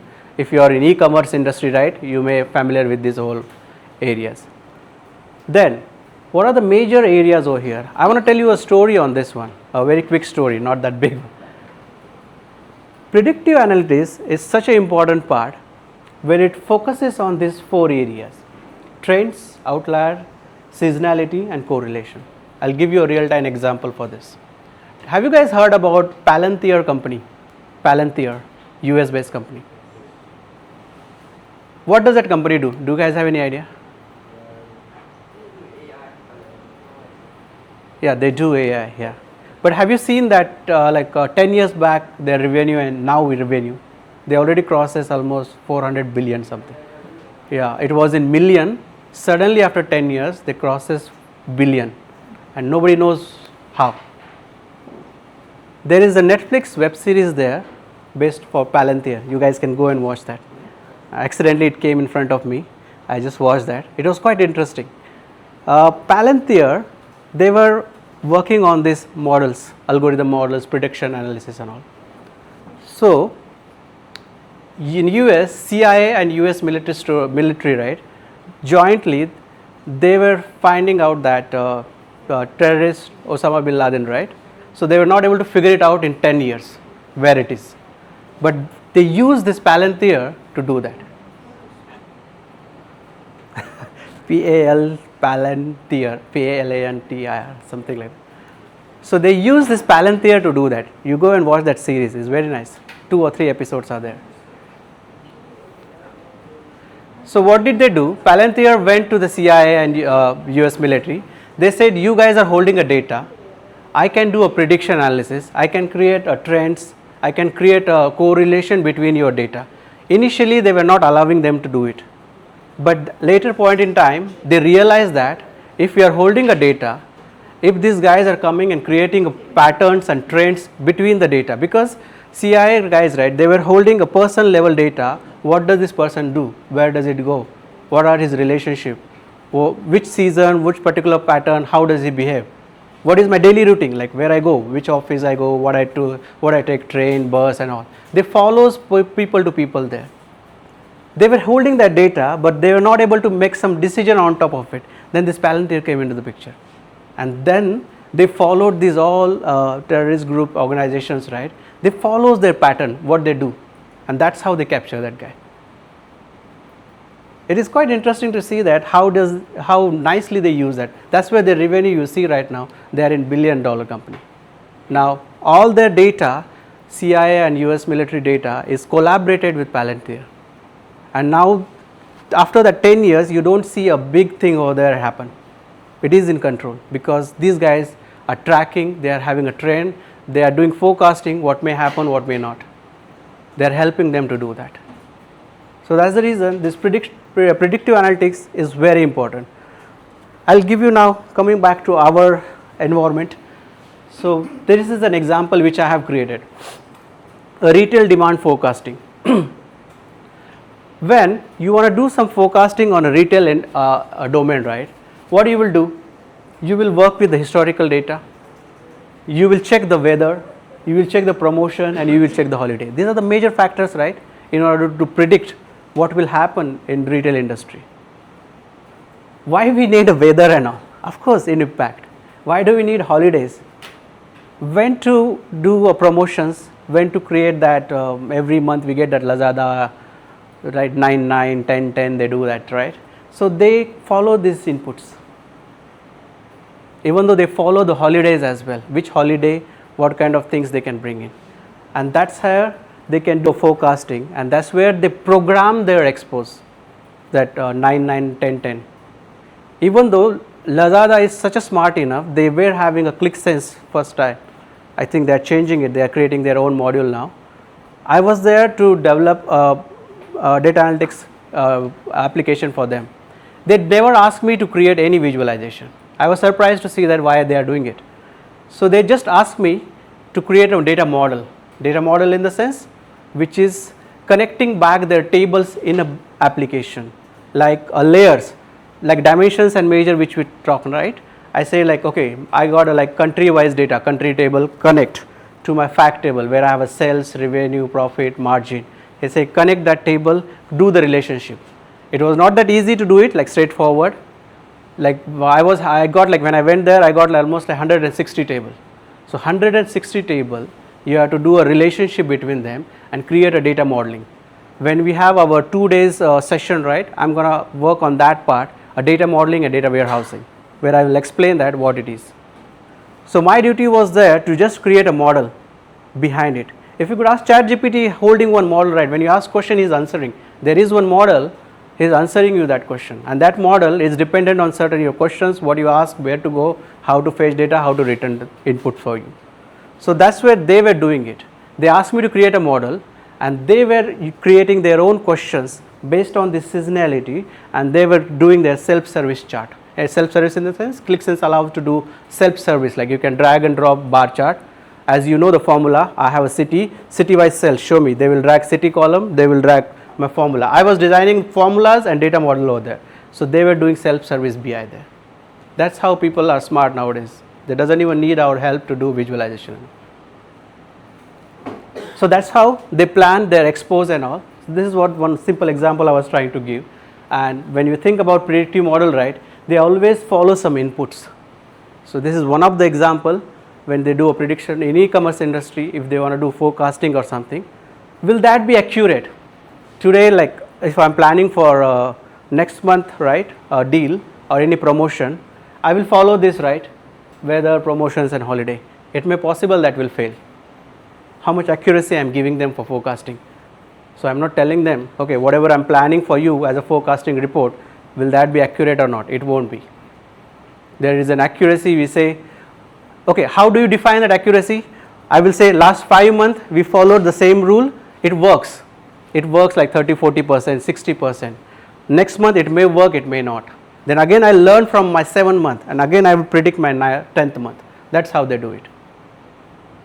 Okay? So this is just a basic example. Okay, this is an important question. Now we saw how to read the data. Okay, let me try the Claude created or not. Oh, here you go.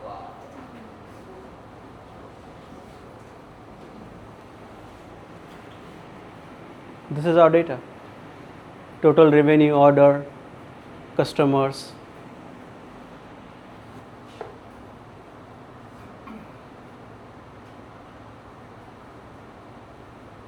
You see recommendations also there, what the hell?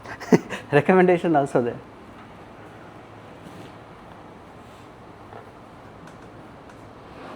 Which is cool, right? Like I didn't use any tool.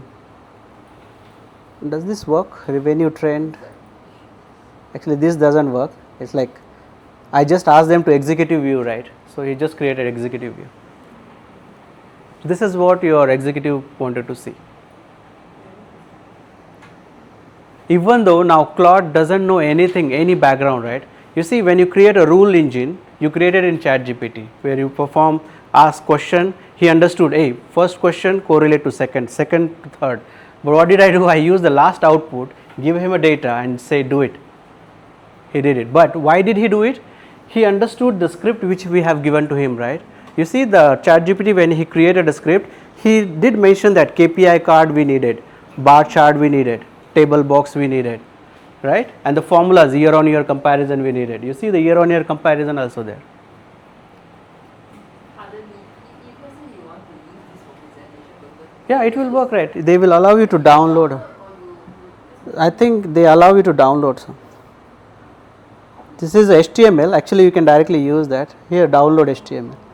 because you are the head, you should. No, Cloud I don't have. I think if I ask another question, it will bang me. This is like infographic. Those buttons doesn't work, right? No, we did only give him a script for executive, right? So that's why he just created executive.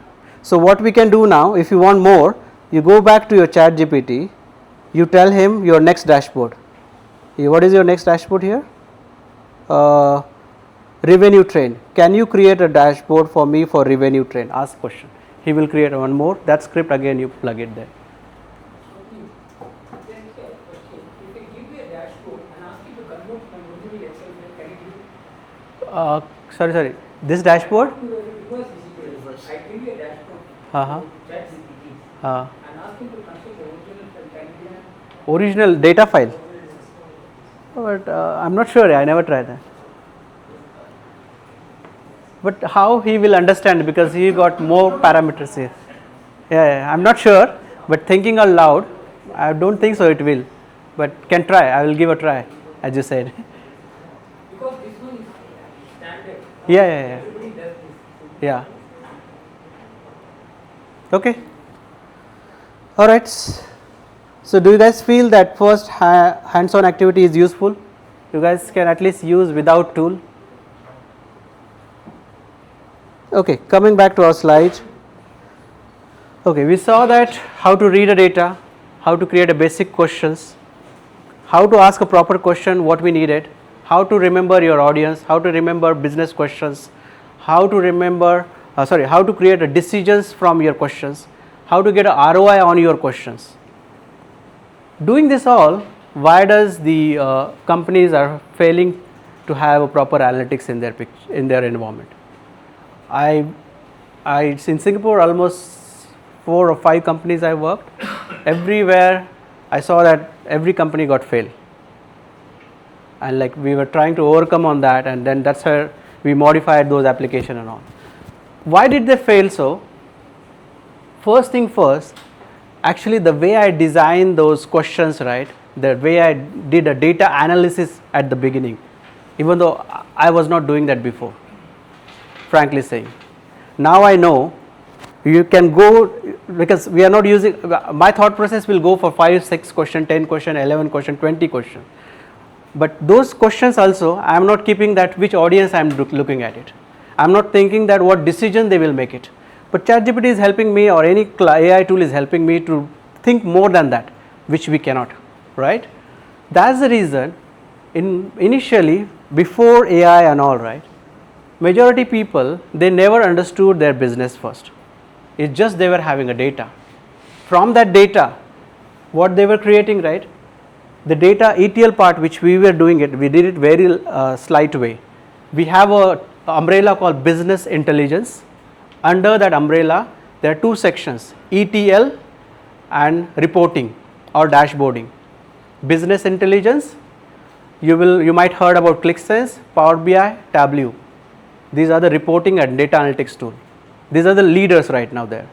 Under business intelligence, there are ETL tool called Informatica, Data Stage, Teradata. You might heard about that. So what does this business intelligence do? They always tell us, when you are using a big set of a data, you should have a ETL tool in a place where he can do this cleansing, massaging part, and then that transform data, he push it back to the reporting tool. then that reporting tool should use that transform data and create their analysis. That is the standard procedure to do it, right? That's where these tools are specifically, these tools are in market, and those tools does their own job. But majority of companies, they don't invest in that ETL tool. They are holding, when I was working with Temasek, we were having 11 data sources. You can see, right, like 11 data sources in the sense, like they were having some data in a CSV file, Excel file also, they were having some in S3 bucket, few data was there in SQL, Oracle, Salesforce, Teradata also was there. So you imagine this data, I was using one tool, a business intelligence tool, I was connecting back directly to those tools, getting that data, that massaging I was doing inside the tools. Ideally, as a standard practice, they could have buy one ETL tool to do that cleansing and create a warehouse, a single repository. From there we should start the story. It won't happen. Majority of time it won't happen. So that's the reason people doesn't do this activity, data quality. Then too many dashboard and too many reports. When I last left, they were having 800 dashboards. So do you see meaning of the 800 dashboard? No. How does it happen 800 dashboard? Any GM comes, manager comes, they say, hey, I need dashboard. They don't think bigger picture, right? That is called your business analysis. When I asked first question in the early in the morning, sorry, not in afternoon. So when I asked that first question, right, do you need report or do you need dashboard? That's the first question nobody asked them. What do you need? So they just think from their angle, I need a data for this country, this product and this thing. And they say, I need a dashboard where I can drill down. So dashboard get created. This is how people create dashboard based on their own requirement. Without thinking, if I have a holistic dashboard, which will cover your department, other department also. If they think through big up UI, right, they can have say, hey, can you just collaborate all department data, create a dashboard, and all 5 people will go to one dashboard and they will use it. They don't think about that. They just think about their way, what they want it. That's the reason we end up creating multiple dashboards there, right? Then KPIs. KPIs, when we design a dashboard, we have KPI window, some chart and all. He asked question, right? They may have their own KPIs. Yes, they will have their own KPI. But as I said, our duty as an analyst, we should dump them with the 10 to 20 KPIs. See whether it is useful or not. So those KPIs will always lies in those dashboard. Those people also won't understand. They will just take up 1 or 2 things and they will say, hey, 5 KPIs are okay, 5 I don't know how to read it also. So they will also keep it and they will create on top of it more KPIs. So we'll end up again creating more KPIs, more chart and all. That's where we doesn't know what are we delivering. That's where people are getting unclear idea about whether they can create any insight, decision making or not. What does they do? While achieving their dashboard, they will end up just doing monthly reporting. They don't do any insights. They don't give any insights to business. They don't give any value to the business. There is no business decision ROI from each particular GM or manager, which I saw so, where they don't think more because there was no avenue. Now they can. The ChatGPT you can use, they can think more and they can convince their management, hey, see, I am answering you this question will give you this decision and which will help you to bring up some value there. Now they can convince themselves using our current technologies. That is the reason majority of companies, right, they get fail with the analytics area. All right. Okay. So this is again a second activity. What did we do just now? We use ChatGPT, we use Claude to create a dashboard. Now I don't want. Can you simplify this whole thing? How do we simplify? I will have one Excel sheet, right? That Excel sheet, I want one window like a ChatGPT. I will give it to that window. I will plug my Excel sheet to that window and I will start asking question to him. Can you tell me what is the sales? Can you tell me what is the product? It is called agent. I'm not creating any dashboard. I'm not creating any report now. We will create our own agent. So I'm just using Microsoft Copilot for that. There would be another tools also in order to show it easy way, right? I will do it. I will just show you that how quickly we can create our own agent and we can start asking question to our own data instead of. Why we need that? Recently I delivered one project. So when I was delivering that project, I did told them I'm going to give you a dashboard and report, right? But I told that particular GM, I said like better you don't waste your time using that dashboard and report. That is it. How I'll get to know what I'm doing, how you are doing, and what is going on there. I said I'll give you an agent. That agent will be there in your mobile as an app. You just ask question. What was the summary format today? And the dashboard and reporting will be there. You give it to that your another layer, manager, analyst, business analyst who are there. In order to do your monthly reporting, they can use the dashboard. But now, in order to have a quick view, or in order to have a quick summary in front of your C-level users, you just ask question. Tell me today's summary. Did I earn? Did I lose? Which area is good? Which area is not? Ask few questions. Answer that simply. So he loves that idea. That's what I'm doing now. The dashboard we did it is follow some steps. Still be having a holistic view there. But let's create an agent without creating dashboard and all. And how quickly that agent can help us, we'll see. How many steps we have to do? These are the steps.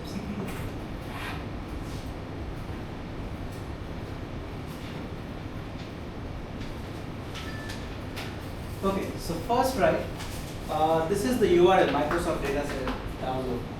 I think this is the URL I used in the second.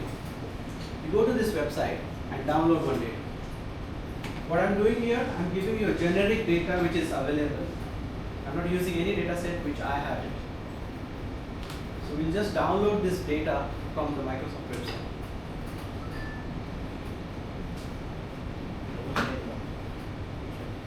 And if you guys have a Copilot, then just open that.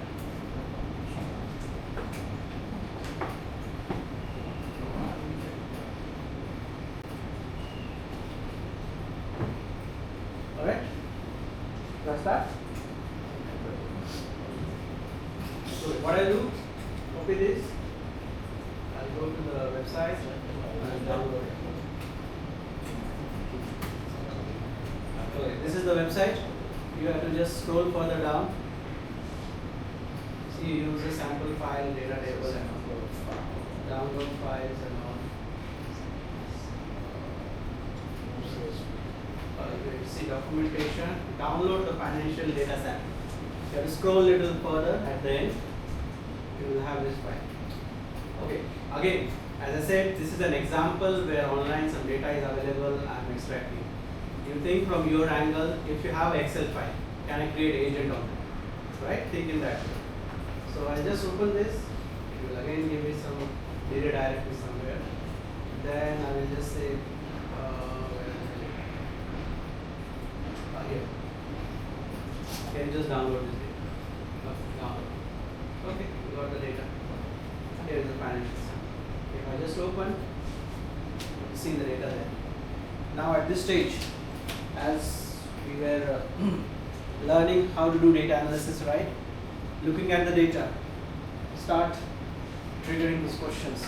Dimensions, measures, thing which is calculated are measures, thing which is giving you information about that. These are the dimensions, country, city, product, month, year, column are there, right? This is the general data. We are not going to touch anything on this. Okay. Alright, so let's follow the steps. I will attach this sticky notes along with the PPT and I will share with all of you. Okay, so what I'll do, I'm not sure you guys have a Copilot or not, but just follow my steps. I'll look at it. This is the Copilot. You see M365 Copilot. This is the window. What is this? This is again another ChatGPT, right? Here at this stage, as I said, right, after we loaded that Excel file, we start asking questions. You can do it here directly. But on top of it, I'm not going to ask him questions now. Can we create an agent? Left hand side, there is a window called New Agent. Yeah, free plan don't have ah. This is free. You This is see, free ah. the basic.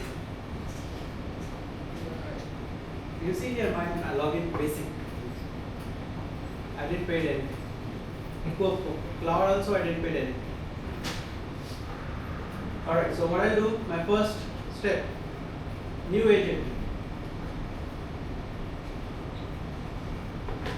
Okay? Build an agent to work the way you want, right? I click on new agent, this is what it takes. So I will ask you first question. I want this financial assistant AI agent because the data is financial, so I just ask that way. Right? Only this question. I will just say run. So he's creating agent for us.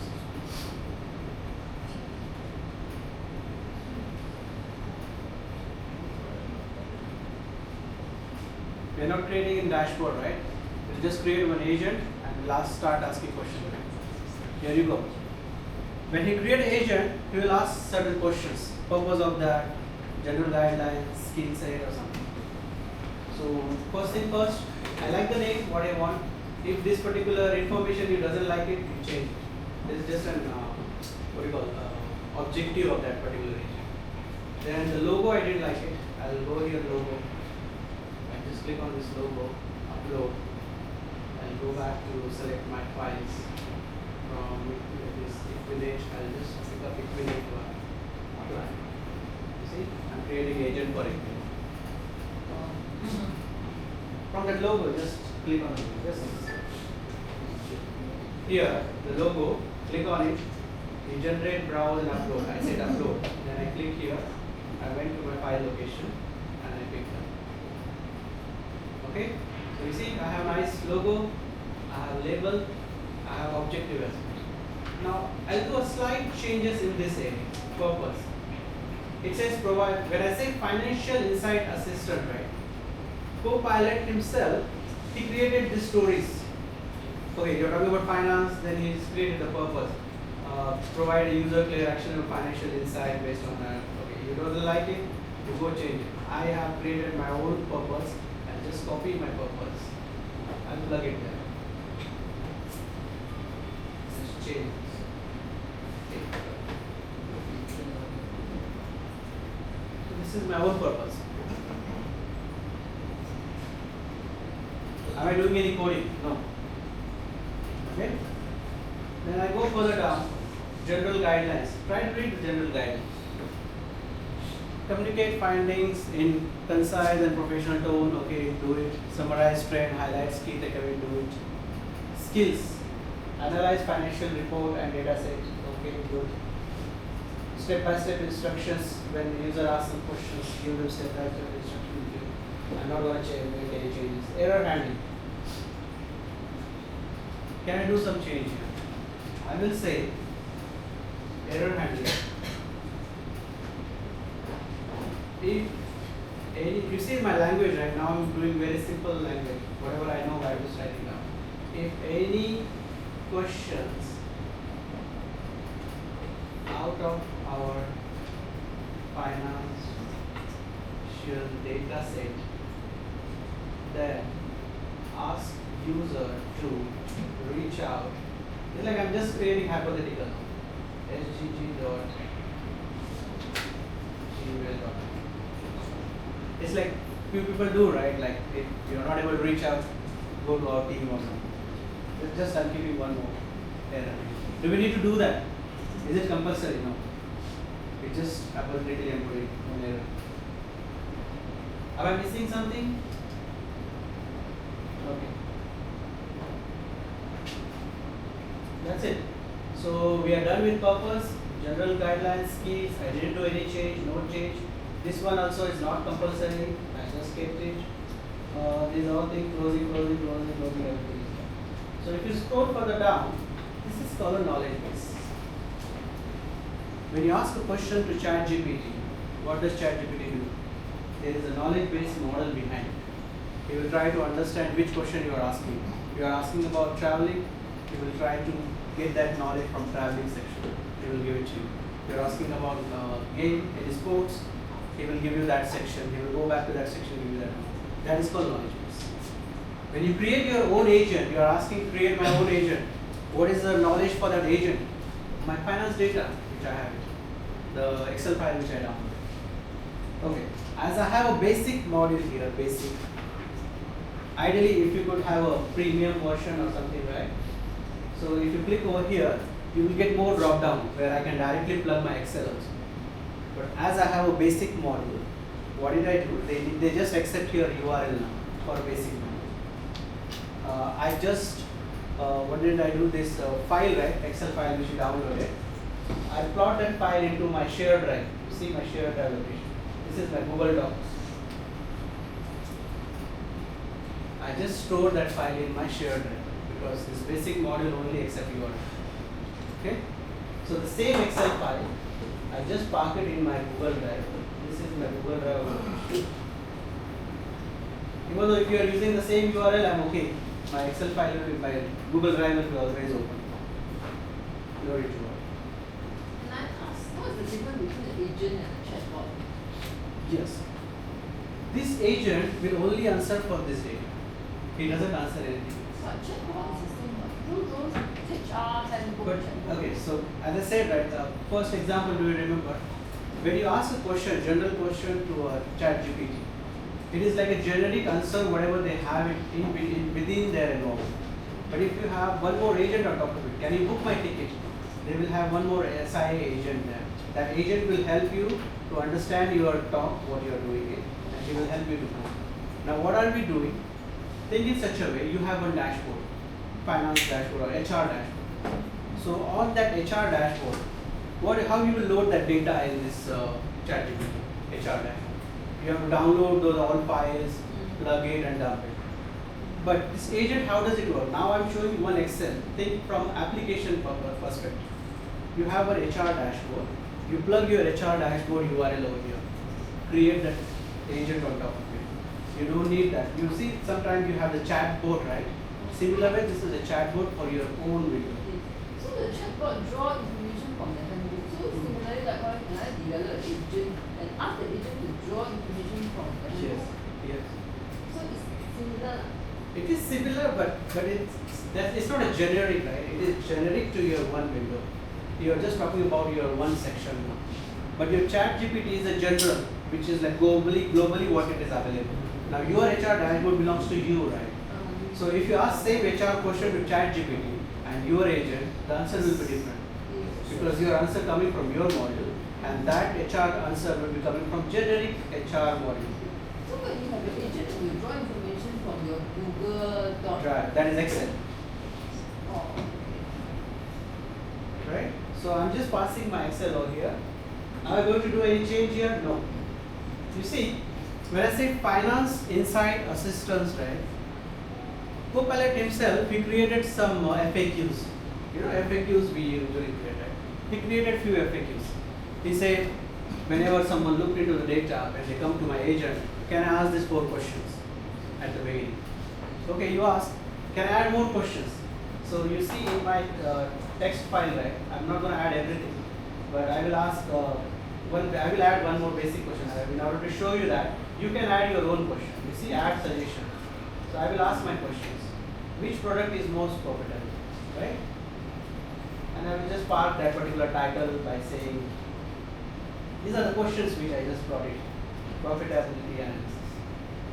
So you can ask your own questions or you can follow whatever the Copilot has created for you. So this is the window. You can create your own FAQs. How does it help you? People don't need, when you share this agent to someone, they don't know how to use it. So if they see FAQs at the right hand, left hand side, right, they will understand, hey, at least click and see what is coming. Right? That is how help. How many changes we do when you create I do logo, unnecessary, objective, I don't need it, they created for myself because of my name. How did they understood? This is a financial, because of my name they are following me. How does they come up with the instructions? Because of the label and they have come up with this. Can we change this all? Yes, we can. Did we do anything here? No, except the error handling I do it. Any change here? No. Then I'm saying, what is my knowledge base? Knowledge base in my Google Drive, the same Excel file, I plug it over there. And as a basic module, they accept only URL. That's why I'm giving URL as a knowledge base. No change, no change. Here also no change. One question forcefully I have added, which is also not this. That's it. Just say create. Can I check this agent concept? Is it quite similar to some other AI tool which is Yes. a project? Yes. It's a similar. It is similar. It might be the way we are creating here, the approach would be different, but it's similar to that. Recently, what did we do? We created 3 different applications in a Microsoft itself by using Power Apps. So we created an agent on top of that, all 3 applications. The way I was answering HR dashboard, right? So I created one agent, and the GM, I gave him that agent directly. He can ask the one application called like digitalization for the nurses. One application was there for claim submissions. So that GM usually asks, can you tell me how many people submitted claims to me? He was answering. Can you tell me how many people have, how many nurses are available? The agent was answering. Because 2-3 applications, one agent was coordinating and giving answer. How did I do it? Instead of one URL, you will have 3 URLs for 3 applications. What is the maximum number of URLs that can be attached? The premium one, I'm not sure, but not only URLs. When you go to premium, they will allow you to do database connectivity also. So like four databases, 5 There is no such a limit there. For premium license, we don't. Because yesterday I was watching that, right? Like, you can directly use your Excel file there. It is like a connector. Nowadays, how people are doing it, they're not creating dashboard. If I have my database, MS Access or any SQL server, Oracle server, they're creating agent on that database itself. And they're asking question directly. No need dashboard. Can the agent perform tasks based on the reply? Yes. We'll ask few questions. Now I go to agent. So you see here left hand side my agent got created, and you see the 3 dots. Here I can do share. So within the organization, if I want to share someone, I can share. Right? Okay, so you see here created by me questions. Okay, so I have my first questions, which I said for profitability and last.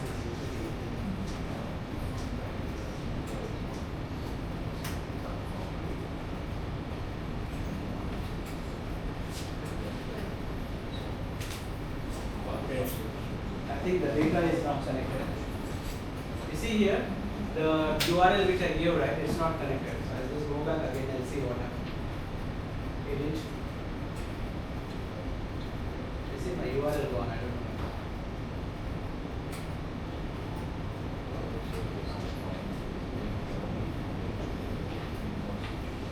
Actually, update. Go to edit.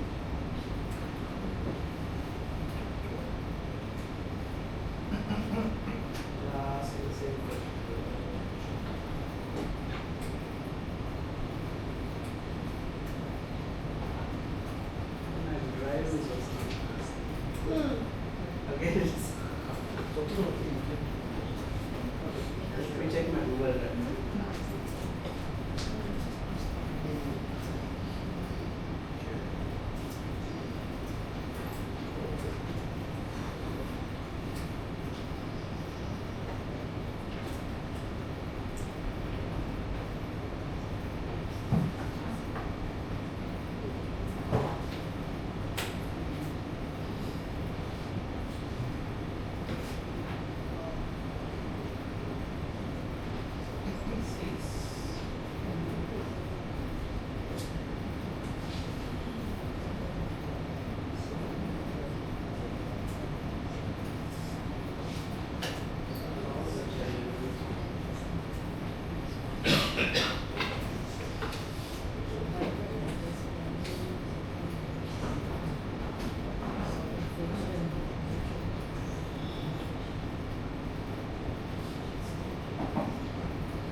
URL about.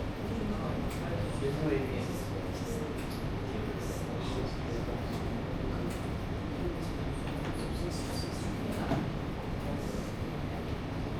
Did you guys do it? Anyone did that?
Okay, so actually this is how you have to do it. It's not technical.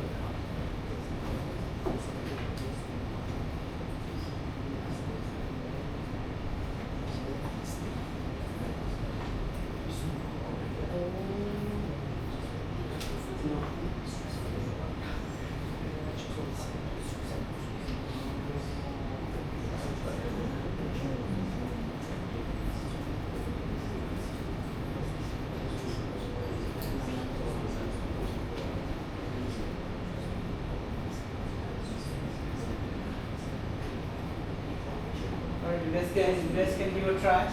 So once you update here, you put your URL somewhere.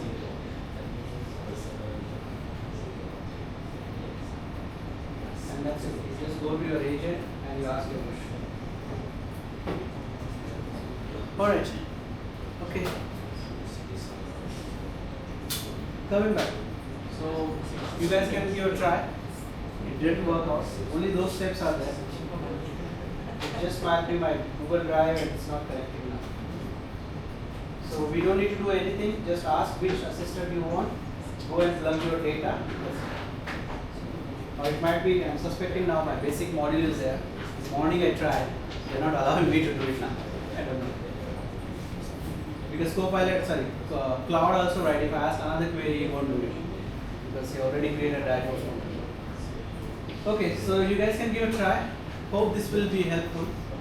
So first initiative which we saw, like how to read your data, what are the mechanisms are there in order to read your data, how to think about predictive model, how to think about your past, present, and future, how to think about what business decisions you are helping to get to the organization, and what value you are providing to the organization. On top of it, we use a simple data set with simple few questions. We ask ChatGPT to allow us to create our questionnaires, audience, decisions, ROI. Based on that, we use another cloud mechanism to just give us a dashboard on top of it, help us. On top of that, we saw the agent.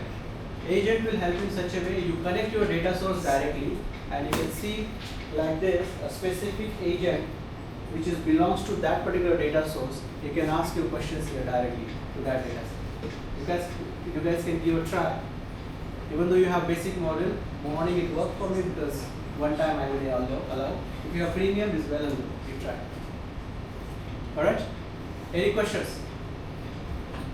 Ask what's the difference between new agent or Yeah. New agent, right? new agent and all agent. Oh, it's new instance you create again. Okay. And this one So you can have multiple multiple agents. Or if you doesn't want, you just go to the new chat. This will be a generic chat. Copilot runs like chat. Okay, any other questions? Hopefully this session would be helpful for you guys to understand. Sorry, can you go to, can you go, how do you, sorry, can you go to the step on how you create that? Agent. Yeah, the very first step.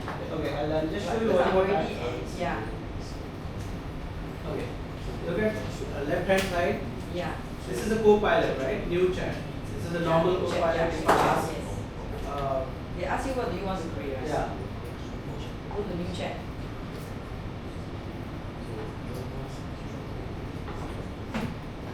This is a normal chat, right?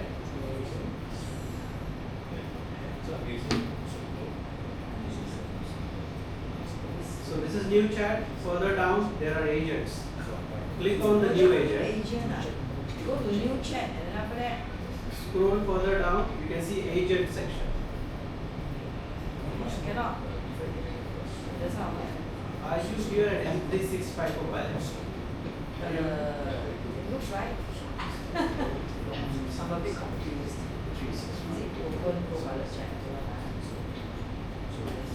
Did you log in or not? You have to log in It first. asking you to upgrade your Microsoft to Copilot chat. Okay, then you don't have access. Yeah, it asking me that. Yeah, I'm like, you need access to that Copilot. So I don't have it yet. I'm a bit confused. Can you share us your slides and your prompt? Yes, Yeah, how- slides, prompt, and the dataset URL. You're sharing, right? Yes. How do we access your sharing? I'll dump it on my Google Drive first and see if they have some mechanism, a generic folder. Otherwise, I'll give it to them. Otherwise, I'll create my own drive. I have your list, so I'll share to all of your email IDs. Oh, to the iPhone. Alright? Okay, so the last portion. Oh, go to agent. So I may need your help to just scan the QR code and provide me your valuable feedback. Sorry. This one?